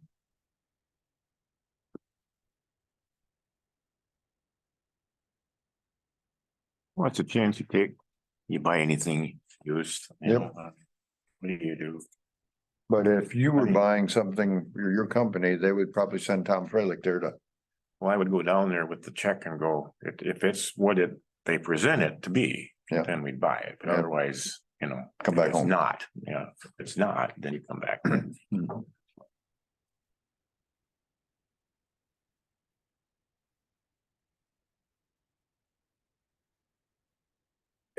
I kind of like Jason's idea about seeing if there's. what? You don't want a Ford dealer, you don't want a car dealer knowing another car dealer that, we just give them $100 and they'll That's say it's right. okay, Yeah. But if not, I mean. I'm okay with it, I don't know if, would we send Race down there? Make an appointment at truck centers down there if there is a dealer and let him roll it in there? Would you have time to do? Give it a check on hand and if it's, do like you did, Tom, and if they take it there and say, yeah, it's in Now, good condition. until it snows. Way we you go. ain't gonna have time. Yeah, we can do that. Would they allow that? Oh, I think they would. I would think so. I would think they would. I'll take it. It would be nice to get another opinion besides the seller. If he calls down there, if he calls down there tomorrow morning, and says, we want another independent to look at it, and they say, well, and get upset about it, well, that's kind of a red flag right there. Yeah, there's You think- contrary into view. Is there? Yeah. Would it be worth sending Race down there with the check? First, tell them, hey, I want to take it. Get another opinion on this truck. Does Race have, Heavy sand, Ron. Yeah, does Race have the authority to sign the sale documents though? I don't even well, know. I suppose they could email them up, right? E-sign? If they could, yeah, you'd have to check to see if they could e-sign it. Yeah, you'd have to check with them to see Yep. how that would work. Yeah. Just ask all that before you go down there. Yeah, I'll call them tomorrow. Usually they'll let you bring the documents back, I would think so. and- Well, especially if we trade and yeah. we're leaving ours there, you know. Cause that's the idea that we'll trade, right? Yeah. Because Yeah. now that we start talking about it and Brian points out and Race talks out that 6.0 is no good, you know what might happen this winter? Right. We could dump a bunch of money in ours, so Yeah. maybe since it is not a snow winter, let's jump on this, let's get something done. And have it over with. Otherwise, if it poops out, you ain't gonna get nothing for it. That's You're right. gonna have Plus to it'll be dump- down for weeks to get fixed, whatever. Otherwise, you're gonna dump 10 grand, in a $10,000 truck. Well, give them a call tomorrow morning. Tell them what our plan is or what we'd like to have done. And see if that's allowable and go from there. And I would think a city entity, they sure almost let us take it without paying, wouldn't it? But you never know, Yeah, I don't know. They might. you know. So especially like John is saying, we're gonna leave a vehicle too. Yeah, we're leaving one too. Yeah. Did they quote that trade-in? Yeah. That it's 10 to value 11. That's off pictures, and they look up the VIN on what it's, Yeah, that's, So, yeah, we'd have to, it could be 8. yeah, it's, Yeah. it's speculative. Once they go look at it closer. so if you call and can coordinate, is that something you could do Wednesday or Thursday this week yet then? Probably. I'm going to Harmony on Thursday. I could do it Thursday. You wanna go down there and take it to the other dealer? No. What? Hey, yeah. Do what? Take it to another dealer to get it inspected. I don't know if I have time. You could stay I overnight. Go down there, but I don't want to spend my whole day fucking with. Fiddling around with, fiddling around. fiddling around with the truck thing, cause I got plans. Okay, so do we need a motion then? Because Yeah. I wonder if you called down there, I wonder if they would have somebody that would take it to another dealer. All we can do is ask. Yeah. And The if they, dealer that we request. them to Yes. pay out. You probably would. try that. Tell them we request to take it to truck centers. but if we're gonna trade the other one, though, they're gonna have. We're gonna have to take that one down to see what we're gonna get though too anyway. Yeah. I mean,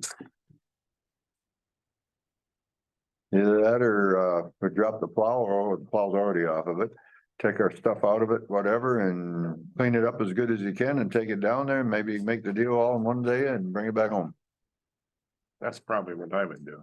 That's what I do. Do it, you know, what I mean. We gotta give Grace the authority to do that. Yep. Make the deal, not that he maybe has the authority to sign the paperwork. I don't know how that works. Probably not, but. Probably the mayor has to sign that, but Find out how they would want to handle the paperwork tomorrow. Tell them what our intent is. And see what they say to that. if we have to just be behind it, that if. You look at it and you get somebody else to look at it and they say, yeah, it looks pretty good. And he gets up here and it falls in the pile. That's The what way we it got. is. Yeah. It's behind, that's just the way it goes, you know. Buying used, you Yep. don't know what you're getting. okay, so we need a motion then. Yep, make a motion. What dollar amount? Cause Robert, you just asked about 40, if they take 44, but obviously you have no idea what grade was, We don't know what the trade's gonna be, right? you know what I mean? I mean, you're gonna have to make that determination, but I would suggest that you give Robert a call. Here's the deal, you know, they're not gonna do 11, they're gonna do 6. Yeah. You still want it? Well, we know what the max price is. what the max price, Yeah. Max is the 54.65. Yeah, and then should be tax exempt. Well, I don't know how that will work in Iowa. It wouldn't. Oh, I asked them. Yeah, you pay your tax in your home state. That's right, yes, that's right. They'll have to file it here anyway. So. I'll make a motion to approve race to go look at it. Knowing the max price is the 54,650. Check into. What the trade-in value is, and as long as that exceeds, say, 8,000. Is it at least 8,000? Would we all be okay with that? yeah. I would think so. Yeah, that's probably a good way to state it. That he can make the deal and then. Oh, yeah, have 2 for 9, take 8. have fun writing that one up in the minutes. Keep winding that until we get it. Yeah. So John made the motion, someone second, Second, all in favor, say aye. Aye opposed, motion carried. Alrighty. Stoplights, Luke's got I was in there this afternoon, shop lights are kind of in disarray. And he's got a quote here to replace them with LEDs. Pardon? Retrofit, yeah. Yeah, retrofit, yeah. They're really a lot better and a lot cheaper Yep. to run. This was on the heated side or the Yeah, non-heated heated. side? Heated side. Okay. I didn't include the non-heated because you can't do anything on that until it's. So somebody want to make a motion to approve the 170565 to get the lights retrofitted in the city shop? So move. Someone second? All in favor? Aye. I oppose, motion carried. No, just along the lines of lights, because I don't see it on here. There's a picture in there somewhere with the map of. Get under with, and your with the map of, yeah, that. Yep. I went around 2 weeks ago looking at where dark spots are. All the red dots. Where there's a pole that you could add light to. The green dot is kind of the most straightforward. Place that you could add a pole because that's right where, that's in the church park. And it's right over where the bus stop is, because in the morning it's I mean, it's really dark, especially around where the kids are at. Yeah. So there really probably should be a light or something there. Because I've noticed, especially now that it's dark, half the time when I'm leaving for work from my house, you may only see the two little reflective triangles sometimes, and you might even not even see that on some of the kids' jackets. So I see this one out here is fixed now and lights this up very nicely. There's another one in behind the post office alleyway that's hanging up there. It hasn't worked forever. Will we just put something like that on the pole in my corner facing where the kids board the Probably be a little, bus? that's kind of close where they stand too from the, Pardon? I said that's kind of closer to where they stand. Yeah, Until there's snow, but well, that's where they congregate yeah, to get onto the bus. yes. So I mean, I don't think that'd be bad just to put something like this. They replace this one? Yeah, Luke, there's Because they, yeah, Luke's did that. I thought it was a gray one. Now it's a dark one. They had to replace the whole light. Yeah. That's what I thought. Yeah. 'Cause it Okay. was, he said it was cheaper to replace with an LED than it was to. So I myself, I would just put one of them on the existing pole and shine it to the north there where the kids are boarding. It would light it up very nicely. Maybe you can just add it to the project there then, Sure. his project. Yeah. And then Do it. the kind of the purple rectangles are spots where it's dark, but there's not really a clear A pole. play. There's not a pole and there's not really a clear place on where you would even put that at. And to get the power to it. You're right. Ron, he went around too, because we were talking about it, and then I went around with him and out here across from the storage units. We've got a couple poles out there that we could add a couple street lights to it also. One or two for sure. And then down the street from John, going down north, down the hill, there could be one on the pole on top and one down below. Because that guy, Ron says, kind of leaves his car up by his house during the winter.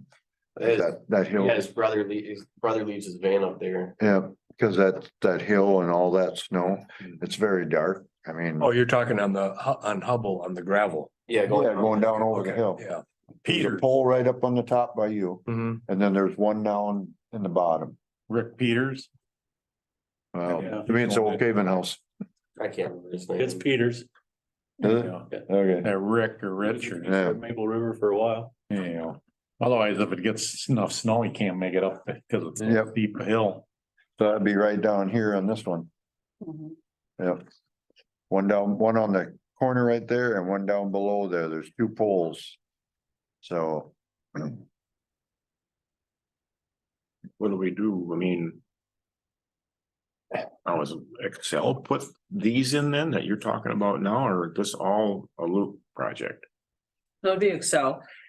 If they don't have to put a pole, they can just put a light. It's a more minimal cost. But if they have to put a pole, then you're running with electric and it's gonna be a lot more. Yeah. So when I got a hold of the guy from Excel, he said, mark it and then send it to him and then he'll do like an estimate type thing and let us know. Okay, that's one. So yeah, that's where we're at right now. We just gotta mark them. Okay, Send it to him. okay.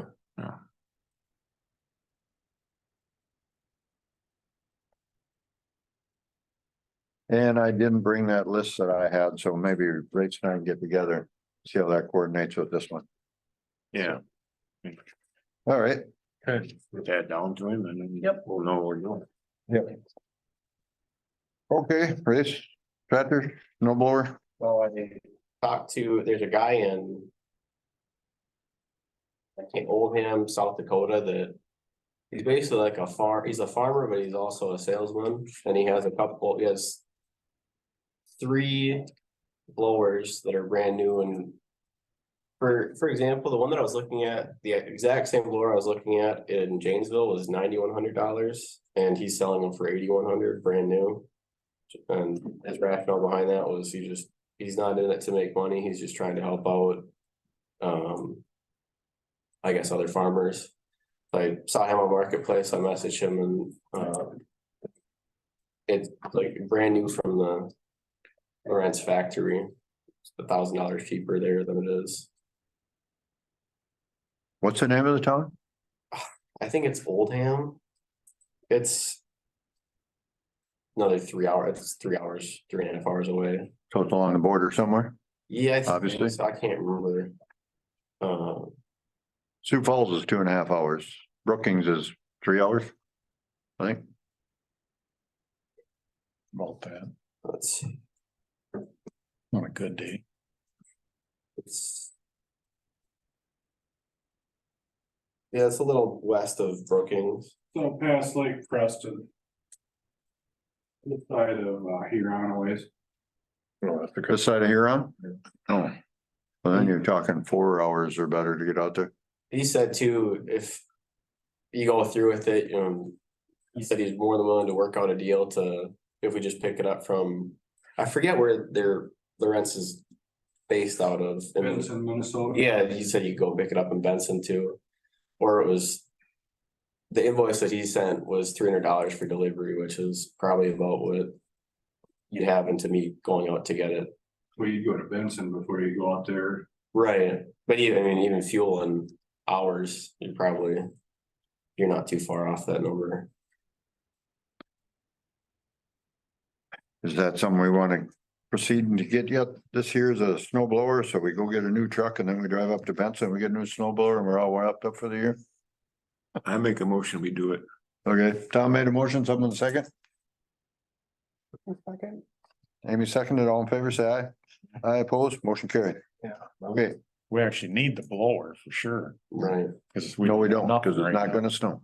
Right. It's not gonna I snow. mean, if we get it all, then yeah, we will. Skid steer loader is the next thing on Race's list. And probably know where I'm gonna go, but I'll throw it out there, but last meeting we talked about, the property that is 34,000 in the center. That unfortunately sold, there's a Kubota of the same size and Atwater, kind of over by St. Cloud, 38.5. Same condition, doesn't look,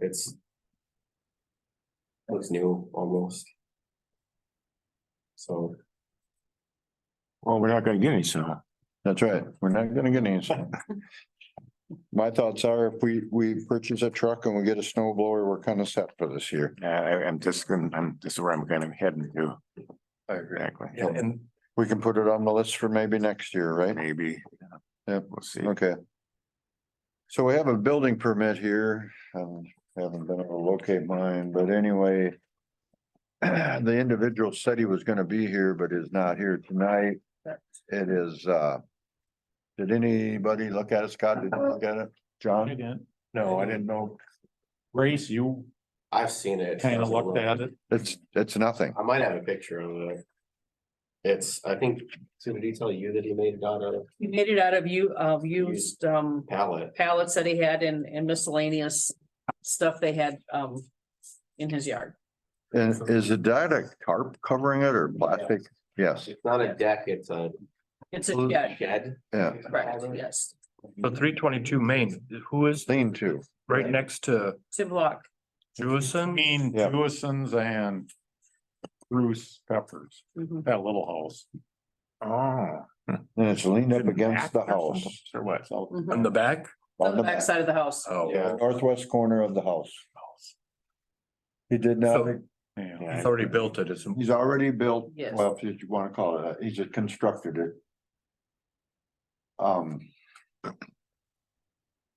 He received a letter because he was in violation, which is where this came into play. okay. He was in He didn't get a violation because he building did not permit. get a permit before he constructed this. And he basically fessed up that it's a building that's not a deck. Correct. Well, here it says lean to. Sue informed him that because he didn't get a permit, that he'd also be fined $250. That if that would happen, he'd tear it down. I mean, This is Bruce Pepper here, right? if we allow That's this is to be constructed there, Yeah, that's Attached to the house. Yeah. I No. think so. absolutely not. What do you think it is? I mean, it's. I don't think it would. Lean to, I mean. Without going in, I don't think it meets our ordinances. You know what I mean? It looks like it's just like a No, card. Yeah. See, that's what it is. Yeah. Is it's not even permanent though. It looks like. I think he's got it attached to the house. Oh, he does. I'm They would not have sure if to. it's actually attached to the house or just butted up to the house. It's got, I don't know. looks like 4x4 posts, 4 of them. Probably could be nailed to the house to keep it for stability. It is in reality covered with a tarp. we can't, It's pallet board and that's not an acceptable building, you know. Not in a our code, structure, I'm sure. it's nothing. And you know what, as long as we're talking about something like that, I would say we decline this and whatever we gotta do to get rid of it. I mean, I guess he could be told he's either gonna face a $250 fine or tear it down because it was constructed without a permit. and It's not acceptable under our building.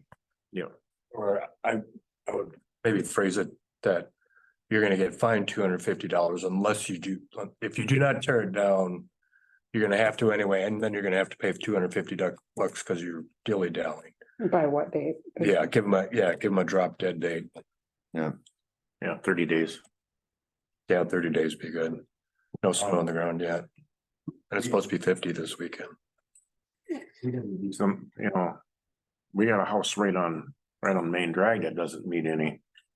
Our building codes either, you know, it's been under construction for like 3 years now. I know, was there a 2-year stipulation?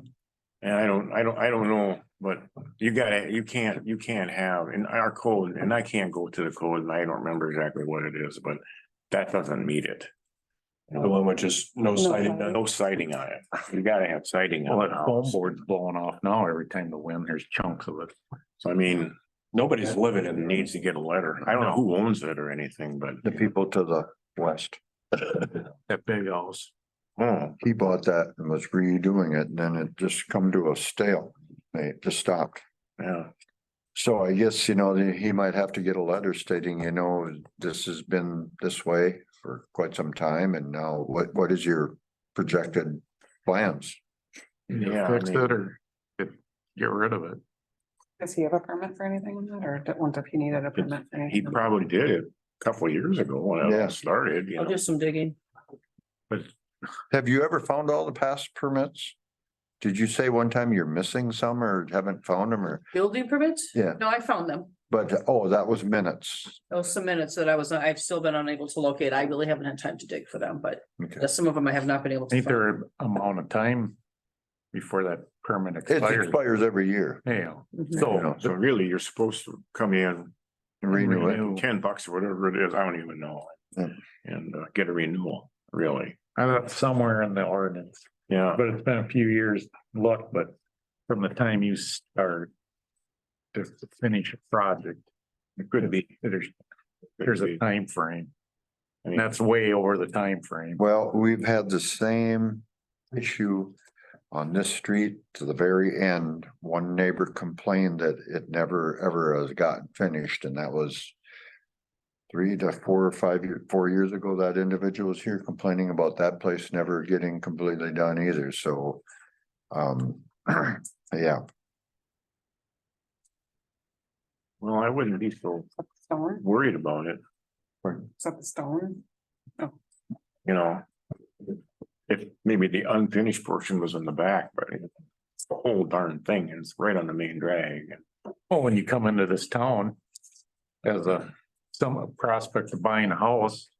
you- Yeah, the first one you see. yeah. Well, the first. I'm one- glad I don't live next door and have to try to sell my house right now.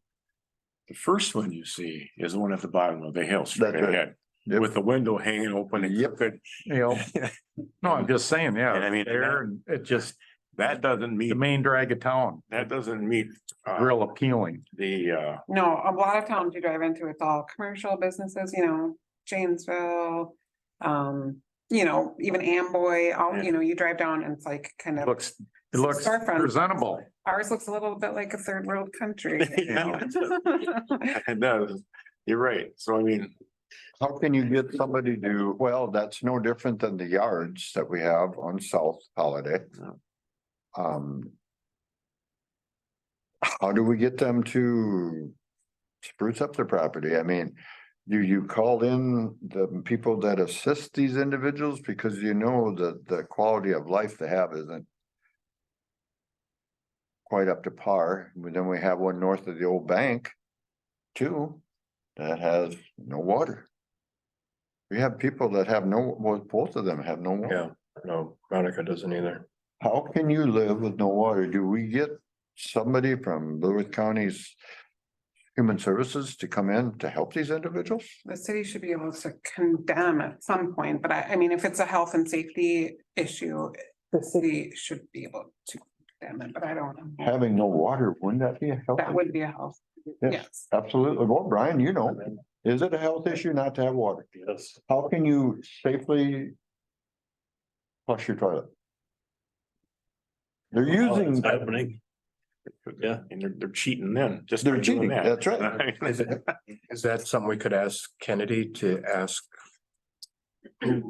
Is it appropriate for us to contact the county on properties for that have had no water for couple of years. over 3 years? Both of them, I think, are over 3 years. They I haven't think had it's that water. long already, Well, it's probably, been could longer be, than yeah, that. yeah. Yeah, It's been longer than that. I think so too, but I guess it would be a good idea to look into. Sue can call them, see what can be done. just, yeah, or give us some ideas that. On water. If you get them people out and they come in and they see that the window is hanging over in the middle of December, open.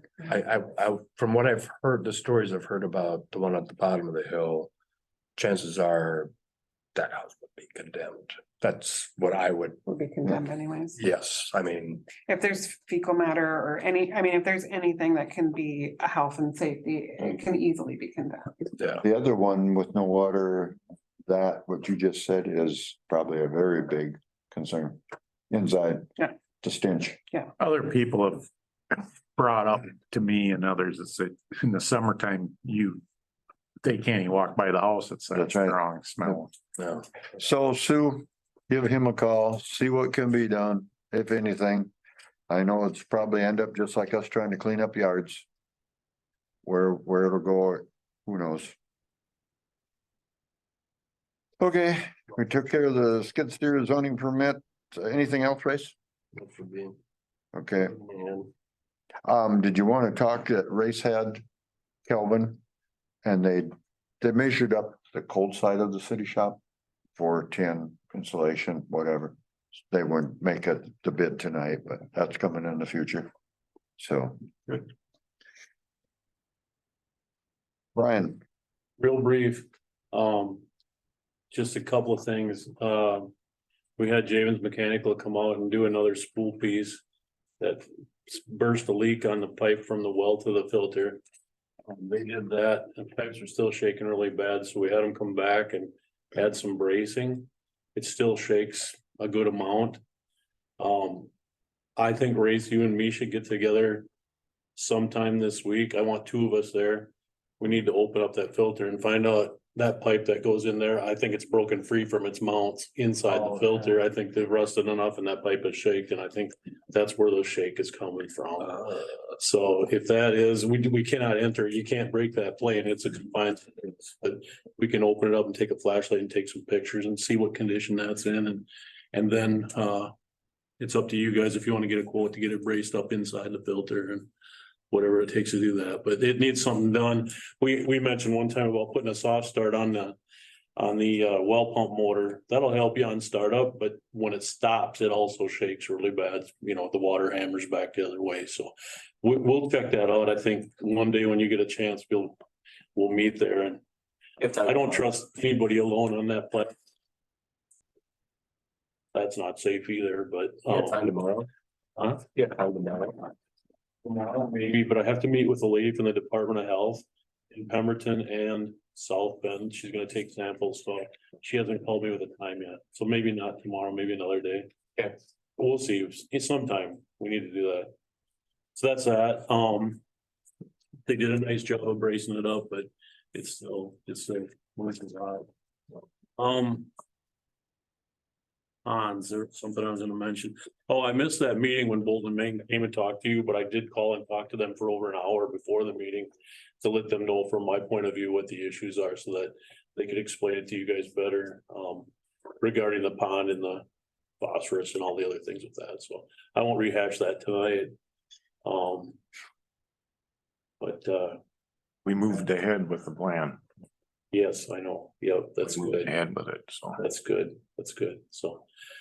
Things are looking good down there. The secondary is really full. I'll leave that till spring and get rid of it. That's something else. Oh, I remembered it now. So the I&I project, one thing that we could maybe check with Bolton and Mike, you know, they did the smoke testing, and we're gonna do the sump pump testing when we check for the lead service lines to make that a dual project. And we can eliminate that, or at least find out sources, but the way the water comes and goes and flows, it is so instant. It almost makes me think there's something with a tile on that end of town that is leaking into the water main. They could probably do dye testing. You know, in the spring when there's a snow melt, see if we can, I don't know if there's a map or anything anywhere that shows those tiles and where they're at. If a guy could inject that green dye into the tile line or near it. And see if that ends up, it'll show up right away in our. Lift of manhole cover, and it'll be green as that Mountain Dew bottle there. Yeah, because it's so instant.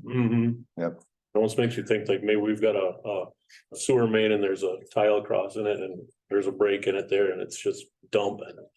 Yep. Yeah, so maybe we can mention, if you talk to Bolton and Mank, say, you know, maybe that would be an idea for this spring is dye testing. That's all I had. All right. Had a good talk with him. We did move ahead with the plans and specs preparation for the project behind, well, Sarah's house. In the swale there, because they really believe that's where a lot of it's coming from. Okay. So. Because they want to bid, they want to open bids in February.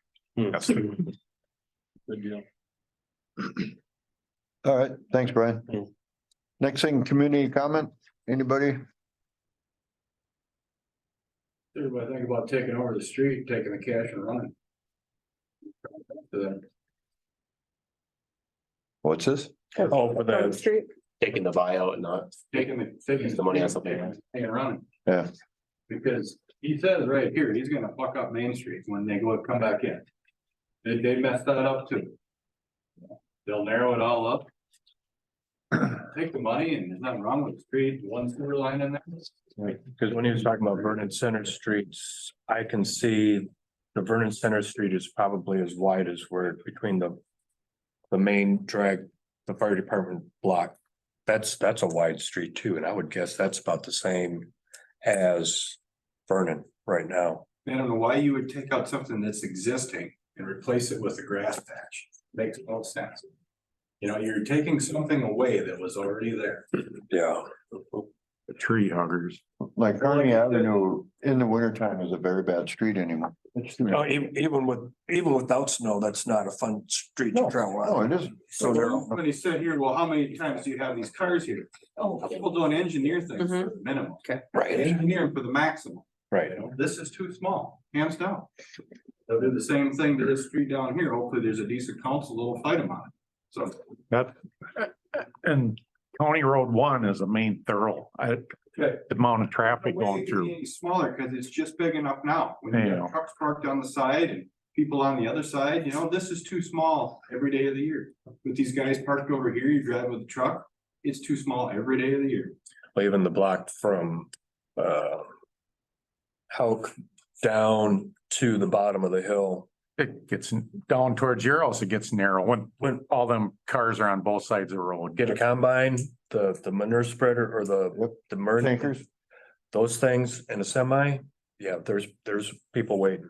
Oh, a lot of And you have to stop on that block. vehicles, they hug the center line or they're over coming up the hill because they don't want to hit the cars and all the cars parked there. And he told Kelvin, because I talked to, just happened to call Kelvin after they met with him, you know, and he had Kurt Papp, is it Kurt Papp? Kevin. Commissioner? Kevin. Kevin. He was there and, you know, he says, well, you know, and he had 4 trucks that day there to unload. And they utilized the street. Kelvin is the kingpin of Vernon Center, really, of his main street. Our elevator and the bar and that is our anchors for Good Thunder. And he says, we're not here to provide you a parking spot. Well, Kelvin's building was probably built in the what, 1920s, 30s, maybe, somewhere 40s. So I don't understand the modern day reasoning. You know, whoever is on this council, when they He come made to the do comment, this, well, it slows, if you narrow the road, so it slows the traffic down. there's not that much traffic on Main Street Vernon that's No, gonna accelerate no. that hard and fast. But that was their reasoning, Yeah, this for road. this- It's safe. You know, talk about safety. It's not safe to make the road narrower, so people have less room to maneuver. Had an accident there. What was it, like 2 months ago? A guy, power pulling a trailer and the corner was too tight and he hit. Oh, yeah, he's pulling, wasn't it a bean head or something? Yeah. I heard about it. I never saw any pictures. Yeah, I did see a sheriff this morning sitting in, at 7 o'clock. In, Happy Dance. Dakota Mart. This way, like right even with the gas pump, you're just watching for speeders coming up Yeah. the. So you're getting coverage. They slowed down by then. Yeah. All right, anything else under committee comment? Now we'll move on to unfinished business, food shelf library. You know, we suggested closing the library. Of course, there's the typical Facebook feedback. So I come up with the idea one day, you know. Amboy has a library yet. I believe Mapleton does. Did Vernon? I can't remember if Vernon said they did or not. But anyway, what would you think? And Tom, you said we should utilize the space. When you walk in there to use our food shelf, it's not very appealing. Mhm. Would we ever just maybe build a wall straight back, foot or two from this door, open that whole area up to this building? So we have a brighter area for the food shelf and leave the books we got on the shelves until they literally never, ever get used. And we already know what that is. I do have a family that's coming in weekly now. Oh, really? Yes, For books? yes. So Yeah. just take that whole wall, I mean, basically. From the first floor book on the and just top. push it out. to Push the her other back. wall. Fill in the garage door? Yeah. Do we have to have two exits in this building? Do we have to keep that other door? Do we have to have two exit? Does it? Yeah. I'm assuming you have to. Yes, I'm assuming. So For we fire. could probably put a new door in there, So- build 3 walls, You, put a false ceiling in it. you're talking about getting rid of the garage altogether? Yep, get rid of it. Just be done with it. Just keep maybe a foot or two on this side of the door, so the city that has a little bit So of we have a storage. storage area over Yeah, there. no, I think that's a good idea. And brighten up the food shelf, so it looks a little more accommodating, because open up the door and walk in there. Let's all go on the floor anyway. It gets that and then. So Kelvin and Race, they did some measuring, they're gonna give us an estimate. What it would cost. I think there's enough heat in this where if they could grab another heat run and run back there, or the heat from here might go there. You're only talking what, 12 feet? Yeah, Yeah. Isn't very Not big. very much. I think that's a good idea. So we're See, still Sue could- cover that room. Sue could keep a better eye on the food shelf that comes in here, which is not that heavily used, what we were told it was. But still, we're still providing a library, a clean, decent library and a clean, decent food shelf. No, I Is it think, gonna cost 5,000, 7,500? I have no clue. and then it'll give more meeting space in here. Yeah. That's right. Mhm. Absolutely. That's. Yep. It would open, that would open up a lot in here. And you know, you could put a table and chairs in there, something like this. Would people come in there and just read some books while they're here, if they had a nice area? So. There'll be some costs coming for that. We're utilizing the space. We have it right now. It's really, like you said, not being used to its potential. It's worthless. Yeah, we might as well try to use it somehow. Yeah, I think that's a good idea. Okay, that's what's happening there. Past due water bills, Sue, how many, Do a motion to start that process, or are you just gonna hold off on that? should we get the bid? Yeah, let's get the cost first. Okay. And would that bid have to be Who uses that garage? made public to let, I know it's their bid on it? Well, I guess this used to be the fire hall, and I think that was just kept well, the Oh, ground. you probably should get a couple. Couple bids, yeah. Yeah, Mhm. I mean, we're not looking for bids because we don't have any specs, but. I thought the police parked in there and they. Past due water bills, Sue, how many we have? So we're. We had the there's place, nothing now, now, support. now, Oh, yeah. But when I was going to run and send out those letters, we ran into a whole nother issue with. Some past due because they haven't been late at all this year. they're not getting assessed, or they haven't been.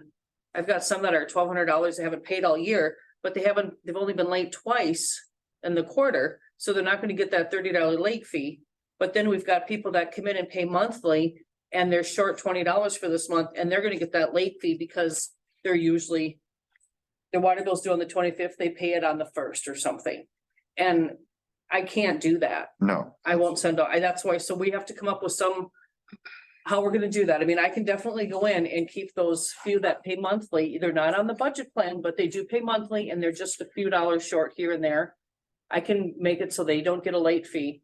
Yep. But then we've got to change how we're assessing late fees on water bills. Are we assessing it whether or not they've never been late before? Are they gonna get that $30 fee, that late fee, or are we gonna give them 2 or 3 times?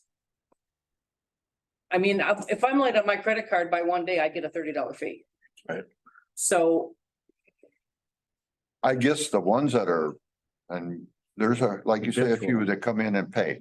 And if they pay on the 25th and it's a couple days, no, they are making every attempt to be solvent on it.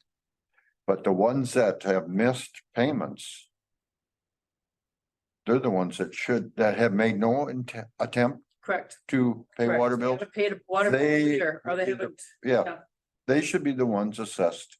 correct. I agree. And I know, when I look at the ordinance, it looks like the ordinance says if they're late, they're assessed a late fee, because it says it right on the bottom of the bill. So I don't know how it was set up or when you guys got Banyan, but I'm thinking it might have been set up way back then. And that's just how it went and nobody questioned it. Well, definitely do not do the ones that make every attempt to pay Correct. monthly. Yeah, They're making every attempt, but then we have some that haven't been paid for a year, right? Correct. Yep. And what is the process? Have you found the process? Yeah, yep. So first they'll have to get that postcard of the late notice. And then there's a letter and then the door hanger. I Yep. think, yeah, the cutoff, the water shut off, yeah. So then we go through that whole process. Race goes there, knock on the door to shut it off. And they give them $250 on a $1,000 bill. What do we do then? Well, that's up to council. That's not enough. That's not enough, no. My understanding is they either Otherwise, Catch it up. need to pay it at that time, In or they full. need to, yes, in full, or they need to set up a payment plan when they get that first late notice. right, I mean, And it has to be a realistic, Yeah, that's the time they need to set the payment. plan Correct. up, Not Yes. when you're standing there with the wrench, yeah. yep, you know. and I think is it MVAC out of Mankato that will help in? not anymore. I got a call today from United Health, something about residents that are on Medicare. Some sort of Medicare that will help pay that, because they were asking for an address to send payments. They didn't tell me who or what. But MVAC is not, VAC, I don't think is doing it I don't think they had funds this year. because I know Yeah, they were getting I there, got but quite a few this summer. yeah, I don't think they're doing that anymore. How Tell many, me that. how many late ones do we have with a dollar amount that's kind of high? Oh, probably 15, 20? That's what I thought. Wow. So we've There are- been behind long before you started. Yes. So, Yes. so if they've been behind, Like I said, I've got at least 3 to 5 of them that haven't paid anything all year. did they have a balance they carried from last year then? I don't know. I'm still trying to figure out how to read some of that stuff. Yeah, Isn't there something that, I was just thinking here, maybe, difficult to read. don't we have to make don't we have to pass a resolution that we just attach that to their water, to their With their taxes? taxes, it's too late for that this year. We've done that, yeah. in the Yeah, past? we could have done that, yes. But then I don't know what the steps are that lead up to that. I mean, we can't. I'm assuming there has to be those letters sent out and that type of thing. Yeah, probably. And just assess it. I don't know. Why don't you find that out too, as long as you're finding out about Okay. the other stuff that we're doing? We've done it before Yep. many times. I know I got an email about it, but at that point, I just don't know. What month was that? oh gosh, October maybe? That's when I started looking into the late. A dollar amount, are we talking them 15,000, 750, 500? Oh, I don't even All over know. the I place. haven't, yeah, I mean, I remember one or two that are we're a little over 1,000. I think there's some that are about 12 to 14. Well, they're like a $1,700. There might have been. I mean, I can go grab it. It's just starting there. Well, we're talking, But we could be possibly talking significant, 10 to um, $15,000 worth of Revenue. Yes, revenue. yes, over that the we city have, to get we there. are not getting, correct. Yes, So, If they don't make one payment, then it's gonna.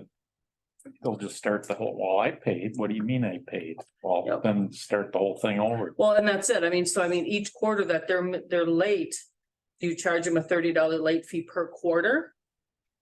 Yeah, that's what it Yes. should be. Yes, I mean, that's what I'm asking. that's you what know? I pay when I'm late, right. Yeah. right? Yeah, If I forget to write the check and I go, oh, crap. And send it, I have to pay that Mhm. $30, you know? So for a payment plan, what is considered reasonable? Like, what's a reasonable amount of time on Depends on what Depends the on, amount of What are money you they owe. looking at? $1,500? I would say in thirds, you should cut it into thirds and probably. not yeah, more. I mean, I agree with you. Nobody's bill is the same, well, for the most part, so, but it should be, everything should be paid within the 3 months that our billing cycle is. So, I mean, if you have a $300 bill, you should be doing $100 a month. Mhm. But now you feel like, we've got some like a $1,700 bill. You want that in thirds? I mean, so it's kind of, I think part of that too is just gonna have to be a common sense thing too. You know, our best judgment. So in big bills, if you don't get a substantial amount of money, you're never gonna You're get never caught. gonna cut up, It's no. So gonna be for a late all the time. $1,700 bill, that'd be 400 plus, you're gonna need to be paid about at least three to $400. 400 times the four, it would be 1,600. But if you go on that installment plan or then are they considered late every month, or every quarter? If they would, If they have a payment plan on $1,500, that $1,500 gets one late fee. yep, Then their next water bill comes in. Now, if they don't pay that water bill then another late fee. on time, because they could potentially keep their payment plan over here, but then pay their $300 water bill that month. As long as they say, I want it to go on that month's water bill, we don't assess that late fee. I'm not sure how Banyan works with that, but we can figure it out. Well, we gotta do something. We've had this runaway train before. And we got pretty strict on it and we got them caught up Pretty good. pretty good. But again, there were a lot of these before you come on board Mhm. and was never mentioned to us that people are behind. So thank you for bringing it forward. So we can act on it. That's common. So, Okay, I have another one. Water's been shut off for a couple years. Nobody lives there. They're still getting they're still getting billed per quarter, but we're shut off at the street. Now, according to the ordinance, if it's been shut off at the street, they do not accrue any more charges. shouldn't, no. So And the property's vacant? the property is, John, the this is the one that you and I looked at. one you guys looked at, Remind me where. on Willard. Willard. Oh, that one, okay. I don't know when that water was shut off, but I know it's been over a year.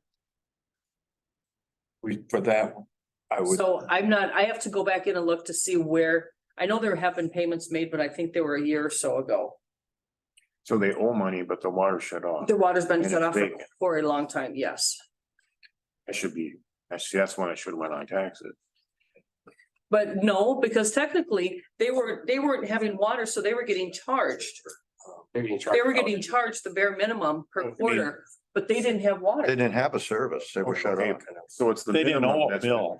Oh, they didn't Correct. owe the bill. As far as I can see, they didn't owe it, but I thought when they it was shut off at curbside, it was never inactivated in Banyan, so the bill kept generating. Then that should, That's an adjustment that we can vote on and yeah, make, he was worried that the water was still make a motion that we. froze, that it could freeze. I think right now it's at 770 roughly. I'm not, I mean, if it truly is. yeah, I will, that, yes, You know, well, not- and I have to find out when they moved out, Yeah. It's raised. and I don't know that. Not It is old for sure shut off. 100% shut off. I went to the spigot in the back of the house and I tried to turn it on. And that's- They had a water main broke in there. The crawl space underneath the house, Quite a there's while nothing, I don't know, the probably. Oh, I know what you're talking. little screen that's going over the back of it, it's not even on the house, you could. A raccoon could crawl in there, I mean, there's nothing. Yeah, there's another one that you get a letter for deficient house.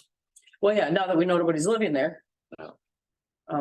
There's also vehicles that are not Yeah. licensed. so Well, But the- anyway, just keep going here. If I'll make the motion that we go ahead and Refund? not refund. No, but, it would be, crediting or Credit that adjusting, we'd account. be adjusting Yeah. that bill. Yeah. For the charges that were accrued after their water. Because since you've been here, you never turned the water off to that. I never, no, I never. So it's been off for over a year, because you started what, late October or late? Yeah, November 1st, basically. I had heard there wasn't any water. This was even last winter, that there was no water in that place. Yeah, so Tom made that motion, someone second. I'll go ahead and second. All in favor, say aye. Aye. Opposed, motion carried.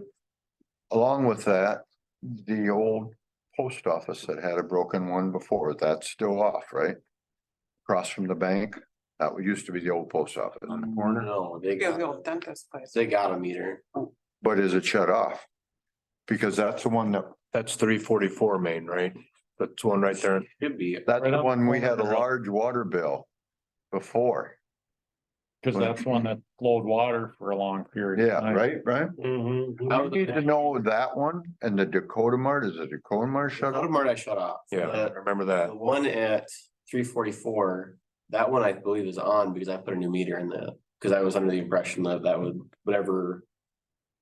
Was between was worked out. Chances are that's not getting heated and we get into a cold spot, it's gonna break again and do the same thing and waste.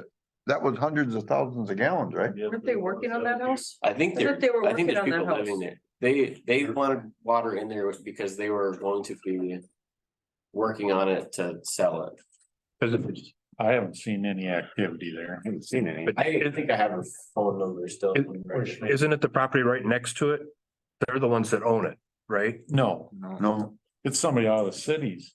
Farmington, wasn't it, or somewhere? I can't Oh, remember what her. then I don't know. I can call them tomorrow and make sure that they're. Well, it needs, somebody has to have the foresight to shut it off before it wastes hundreds of thousands of gallons like it did last time, because we forgive some of that cost, Yeah, didn't we we? did. Yeah. Yeah. And we shouldn't have to. Yeah. They should have the foresight to shut their water off and not waste the city's Yeah, resources. I'm gonna get it too. So, I'll look for her phone number tomorrow and see if.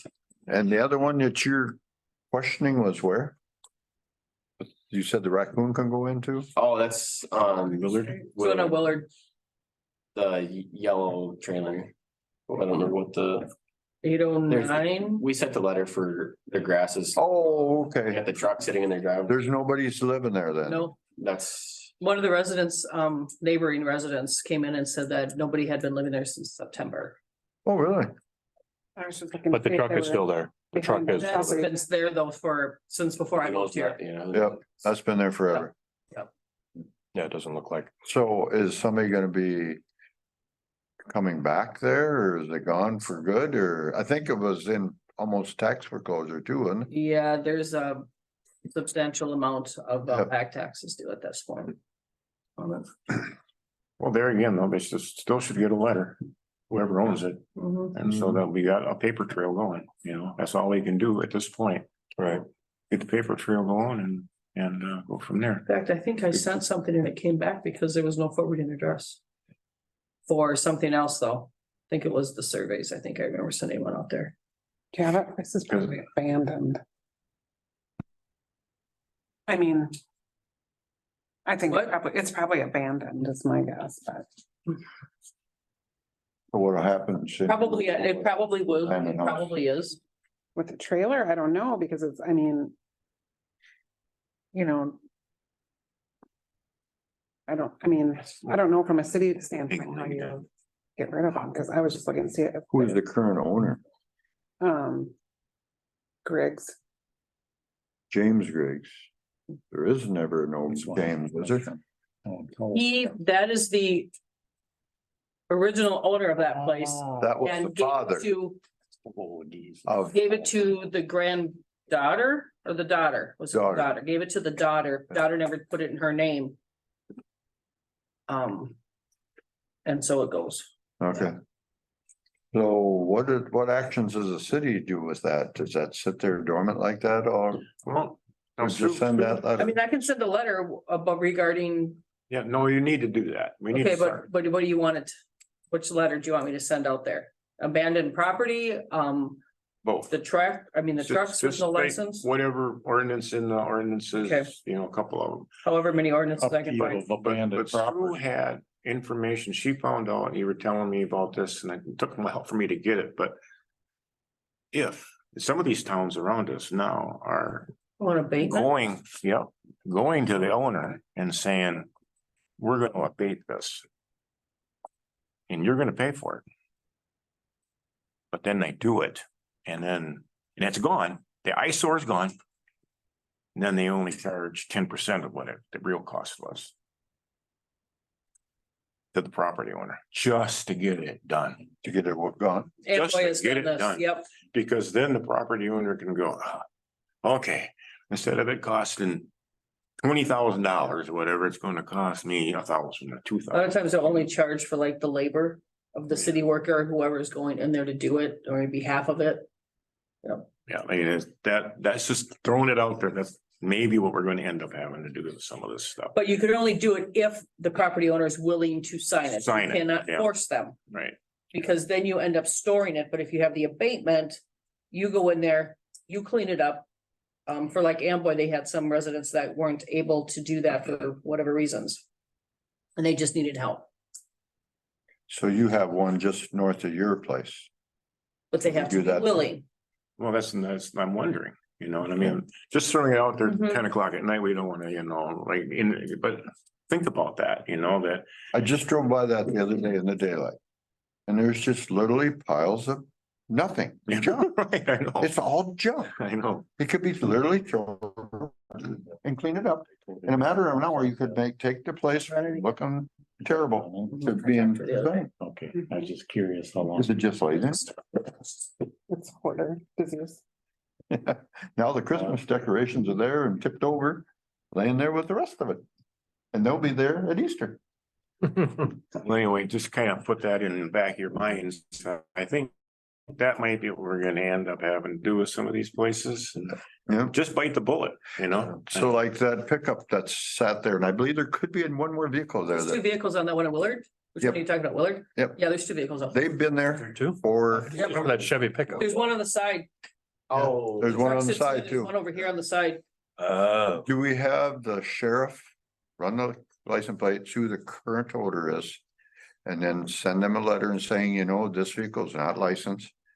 It doesn't meet our ordinances, Yeah. please remove or license something. And you know what? You're gonna probably get somebody to call you up. Well, that's not fair. You know what I mean? But Okay. you gotta start somewhere. That's right. That's the answer. You have to start someplace. So. Yep. Okay. We down to new business? Or we got unfinished yet? I just want to mention, we're talking about the water bills not being paid and all that kind of stuff. In order to get a grant, we have to raise our water rates to $74 a month for the water, Just the water. just the water. So is that the $35 connect fee? You'd have to raise that to 75? No, Or no, the water No, usage. The water The usage, usage has to everything go to else hasn't 70. been in there yet too. And then he So said. the you base probably have to- usage, then it'd be 75 versus whatever it is now. Yeah, the minimum would No, be it's 75 75 bucks. on top of what it is now. Yeah, So if you take our bills, say your water bill is $75 for the quarter, we need to add $74 more a month Yes. to that bill. Yep. So we need to basically increase by 120 whatever dollars that works out to $132 Yep. more a month. a quarter, yeah. That's to get us just to be 4 times. eligible for the grant. That's not, You mean not guaranteeing that we'll get the grant $74 on top of what an individual's paying? Per month. Correct. per month. $100 a quarter for water. Yeah. Correct. Wow. You wouldn't be able to afford to take a shower. 74 times 3, because it's every 3 months we pay. Yeah, Well, then they said it was Right, yeah. $600 a year more for water. Wasn't that what he said? it'd be 2.25 6 or a quarter. 700 a year, I thought he said. It'd be 800 and it'd be $900. $900, $900. $900. On top Be of what. 2.25 a I didn't think it was. quarter. Be shutting off. That would be, yeah, and then that's what the average would have to be. I mean, not everybody would be raised to that much because there's businesses that use more and all. I mean, that kind of round that down a little bit. That's a ballpark. But that just gives you an idea. And in order to get sewer money, you'd have to do the same thing. So we'd basically have to increase our quarterly bills by what, $450 basically every quarter. Yeah. Per resident. Per resident. That'd be Qualify. $1,800 a year. Yeah, to qualify for a grant. That's just to get to, that doesn't mean we'll get the grant. No, you qualify for it, whether you get it or not. It's Right. Correct. And that's where we always run into all the time. That's that wall, you know. Wait for a grant. We need to get a grant. Well, is it worth it to the community? You know? Not today, but maybe, like I said that night, you know, maybe because we said, put us on the list. Let's get something going for this PFA business. Right. So that we have something at state level going. So that's what they're gonna do. to initiate. the Yeah, original- yeah. to We get don't it. have to do anything, but at least it's there, you know what I mean? But if in 3 years, maybe, who knows? I mean, they put 21 apartments there. He looks at Good Thunder and goes, wow, they filled up in 6 months. I'm gonna build another one, great big one out here. Maybe it would change the climate of the community enough that, you know, Right, right. instead of being 800 or whatever, $400 a quarter, maybe it'll be 200 a quarter, and people go, yeah, it's worth 200 a quarter to get that money, that free money, you know? But today it doesn't, you know what I mean? Well, while we're kind of on that, Tom, I would really like for us to do, and if we could do it in January before we get into all these other little projects we got to do, I would really like to have a special meeting for strategic planning, that we can map out, you know, the water tower, the water treatment, the well. Yeah. You know, how we're gonna fund them, and then plus all the little projects we got coming. We gotta fix the alley by the post office. We gotta fix those two manhole covers. But We had to Streetlight. decide Halliday eventually. South Halliday, yes. It is a Band-Aid on a Band-Aid, right? But I mean, because we talk about it, but I think until we get something down where we can actually have a written list and start putting some preliminary dollar amounts in. And then, so like when Race comes up to us next fall and wants to get a skidster, we can say, boy, we got a lot coming. No, we're gonna have to wait another year. Or, yeah, it looks, we can probably swing 75 or whatever Right. thousand or whatever that, how much they cost, 25,000, whatever. You know, but I think we need to get, and it would have to be somebody would kind of have to map out some of the topics we need to go over, but I think we really need to have just one meeting where we can sit and talk and invite, see if we can get people from community too, to say, hey, what about this in my backyard, or, you know, whatever's going on. So, I mean, I really think that would be beneficial for us as a city. The long-term Yes, it's Planning. strictly long-term, but meeting of the city of Good Thunder. but knowing some of those long-term dollars, like, I don't know how we'll ever afford to do the well and all that if we never get a grant. But it also then will kind of help us know what we have short-term dollars each year too, for planning purposes.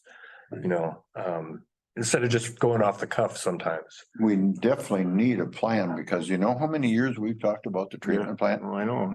It's got to be at least 15 now. And it's hanging on by rust. Oh, it is, Yeah. it is. Because I mean, and with that, we're gonna have that caveat in there with I&I. If we discover something that's expensive to hell, that we're gonna have to fix the I&I. You know, we gotta have that flexibility to go there too, you know. Yeah. Well, it is just a plan, but at least it gives you a map. A map, yes, that's true. That's And- for sure. I was looking here in some of these, I forgot to bring that up before. I see our water and sewer, probably ain't the ones here, our water and sewer now we've paid back, didn't we?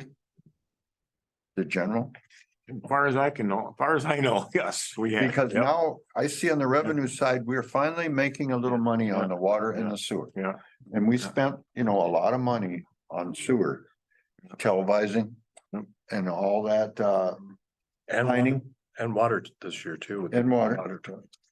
So you got a good idea, John. We need to get them in paper. Categorize or prioritize which ones are most important, and then work on them, Yeah, because that damn thing across the street has been well, that's something, forever, but never happens. that's something we're gonna need funding for too, because we don't have those funds to do We that. have to borrow that money, Yeah, we would, yeah, no question about it. so, but anyway, You know, I mean, what do you do first, the well or the treatment plant? Because you know, if the treatment plant fails, at least we have water. But if the well fails, we're out of water. right, You know what I mean? Yeah, yeah. So, yeah. but anyway, And I don't know, you know, what the plans are for that lot over there, but I know they are looking for some clay out here. In this project. I don't know if it'd ever be worth their while to take that lot down. Street level. Over here where we propose a well. Would we ever think about lowering that and getting that street level? You know, it's up now, what, 3 feet, 4 feet? yeah, probably, but then you'd have a kind of a cutout Yeah, between the properties, wouldn't you? Well, I think the other owners would allow it to go down too. To get it down. You know, if they were ever looking for dirt, is that something that the city be open to get that level, that lot level? Street level on the west side anyway, There's a little hiccup with there being a fiber, I think there's a fiber line that runs, but it's in the boulevard though. no, it runs straight to the pedestal is on the other side of the sidewalk. Cause you remember where that tree stump was that the cars had to ground out? Yeah, It runs right underneath that. oh, really? Yeah, I think that's a fiber line. They just put that in line. And it may never develop, but I thought I heard they were looking for some clay, which that is probably all clay there. Once you take a little of the dirt off the top. Probably. You know, you could get that lot level, down leveler. But. It's just like city-owned property now, there's no sidewalk. Leading downtown. And that's our property now. So is that something you put on that list? Yeah, Is to offer Yeah. sidewalk going down that hill? yeah. So, good idea. Yeah, anyway, All right, new business? Wanna present these? Okay, so the first one, the resolution for $100 was from Memorial Fund. Okay. Someone second, I'll second. all in favor? I opposed, that's carried. Second one, Second one, so I got these from Mike Stahlberger from the Property and Environmental Resources regarding the elections. So there's one page here that I'm not sure who. The municipality, I'm not sure if that's you, Robert, or if that's me. That signs this one. Basically, they'll just state, I think it's relevant on here. Evidently. County gives out money for those with the mail-in ballots. To help cover costs and defray costs, but what they would do is they would keep the money and then they would disperse it out towards the use for whatever we have to use. So that we wouldn't have to pay for that. It looks like it's like $95 per municipality. Is that number 11 or number 12? This was number 11. Okay, I know this is just a sign. This is just something that needs to be signed. that's this one here. Correct, yes. Yeah. Yep. Covering mail. Yes, yep. oh, okay. Yep. So that's needs to be signed, and then the resolutions that came with it.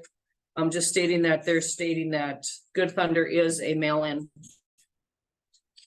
Ballot. Right, community. And then. 12 has to do with the write-in vote counting if they need to. I didn't quite understand how this one was written. I don't quite understand that one either. Basically, they're stating that if it needs to be, they need to count the write-in votes. That, I don't know. Total number of write-in votes for novices is equal or greater to than the fewer number of non-write-in votes. So they don't count the write-in votes unless there's enough to count. If they're not put on the ballot. Because in that email, it says, we would greatly appreciate if your help in passing this resolution, so the county elections office will only need to count write-in votes when there are no named candidates or when they may impact the results of the election. then blah, blah, blah, blah, blah. So that's what. Oh, That's what he writes Mickey Mouse. that's their example. Oh, it Okay. is? Yep, Yep, that's exactly what they said. When it's non-legit. so that, yeah, for the non-legit. Okay. With names of people that don't even live in town or. Yep, or Yeah. random characters or whatever. That's what that one, yep, you're right. Oh, yeah. I didn't catch that part They're before. only gonna. Yeah. Yeah, they're only gonna record the write-ins. If that person who got the write-ins has an equal or greater amount of votes than the fewest number person on the ballot. I get it. Yeah, that'd be if me and you ran and then somebody wrote somebody's name on it. It'd have to Yeah, be his- yeah. The next year, Tom, when they write your name in again? Negatory. Tom, it's a write-in. Nope. Okay, so we need somebody to make a motion to approve resolution 11 and 12. And then as far as signing this municipality, would it be me or the clerk? I would say it should be. I think it should be the mayor. I think so too. I actually have the original one. I don't know when you want to sign checks, but you want to stop in tomorrow. and I'll sign all stop the in stuff. tomorrow morning. All right, so make a motion on 11 and 12. So moved. Someone to second it, Second. all in favor? Aye. Opposed, motion carried. And then 13, The last one is the $15,000 donation from the fire station for repairs and turnout gear for the fire department. There was one in here for $100. Did I miss yeah, that? That was number 7. that was first one we did. Okay. That one I first. can't find that one right now. Cause this fell on the floor and I mixed it all up. Yeah, from that open. Yep. Okay, Yeah. so somebody want to make a motion then to, or a resolution for 2023-13 fire department? Someone second, I'll second. all in favor? Aye. I oppose, motion carried.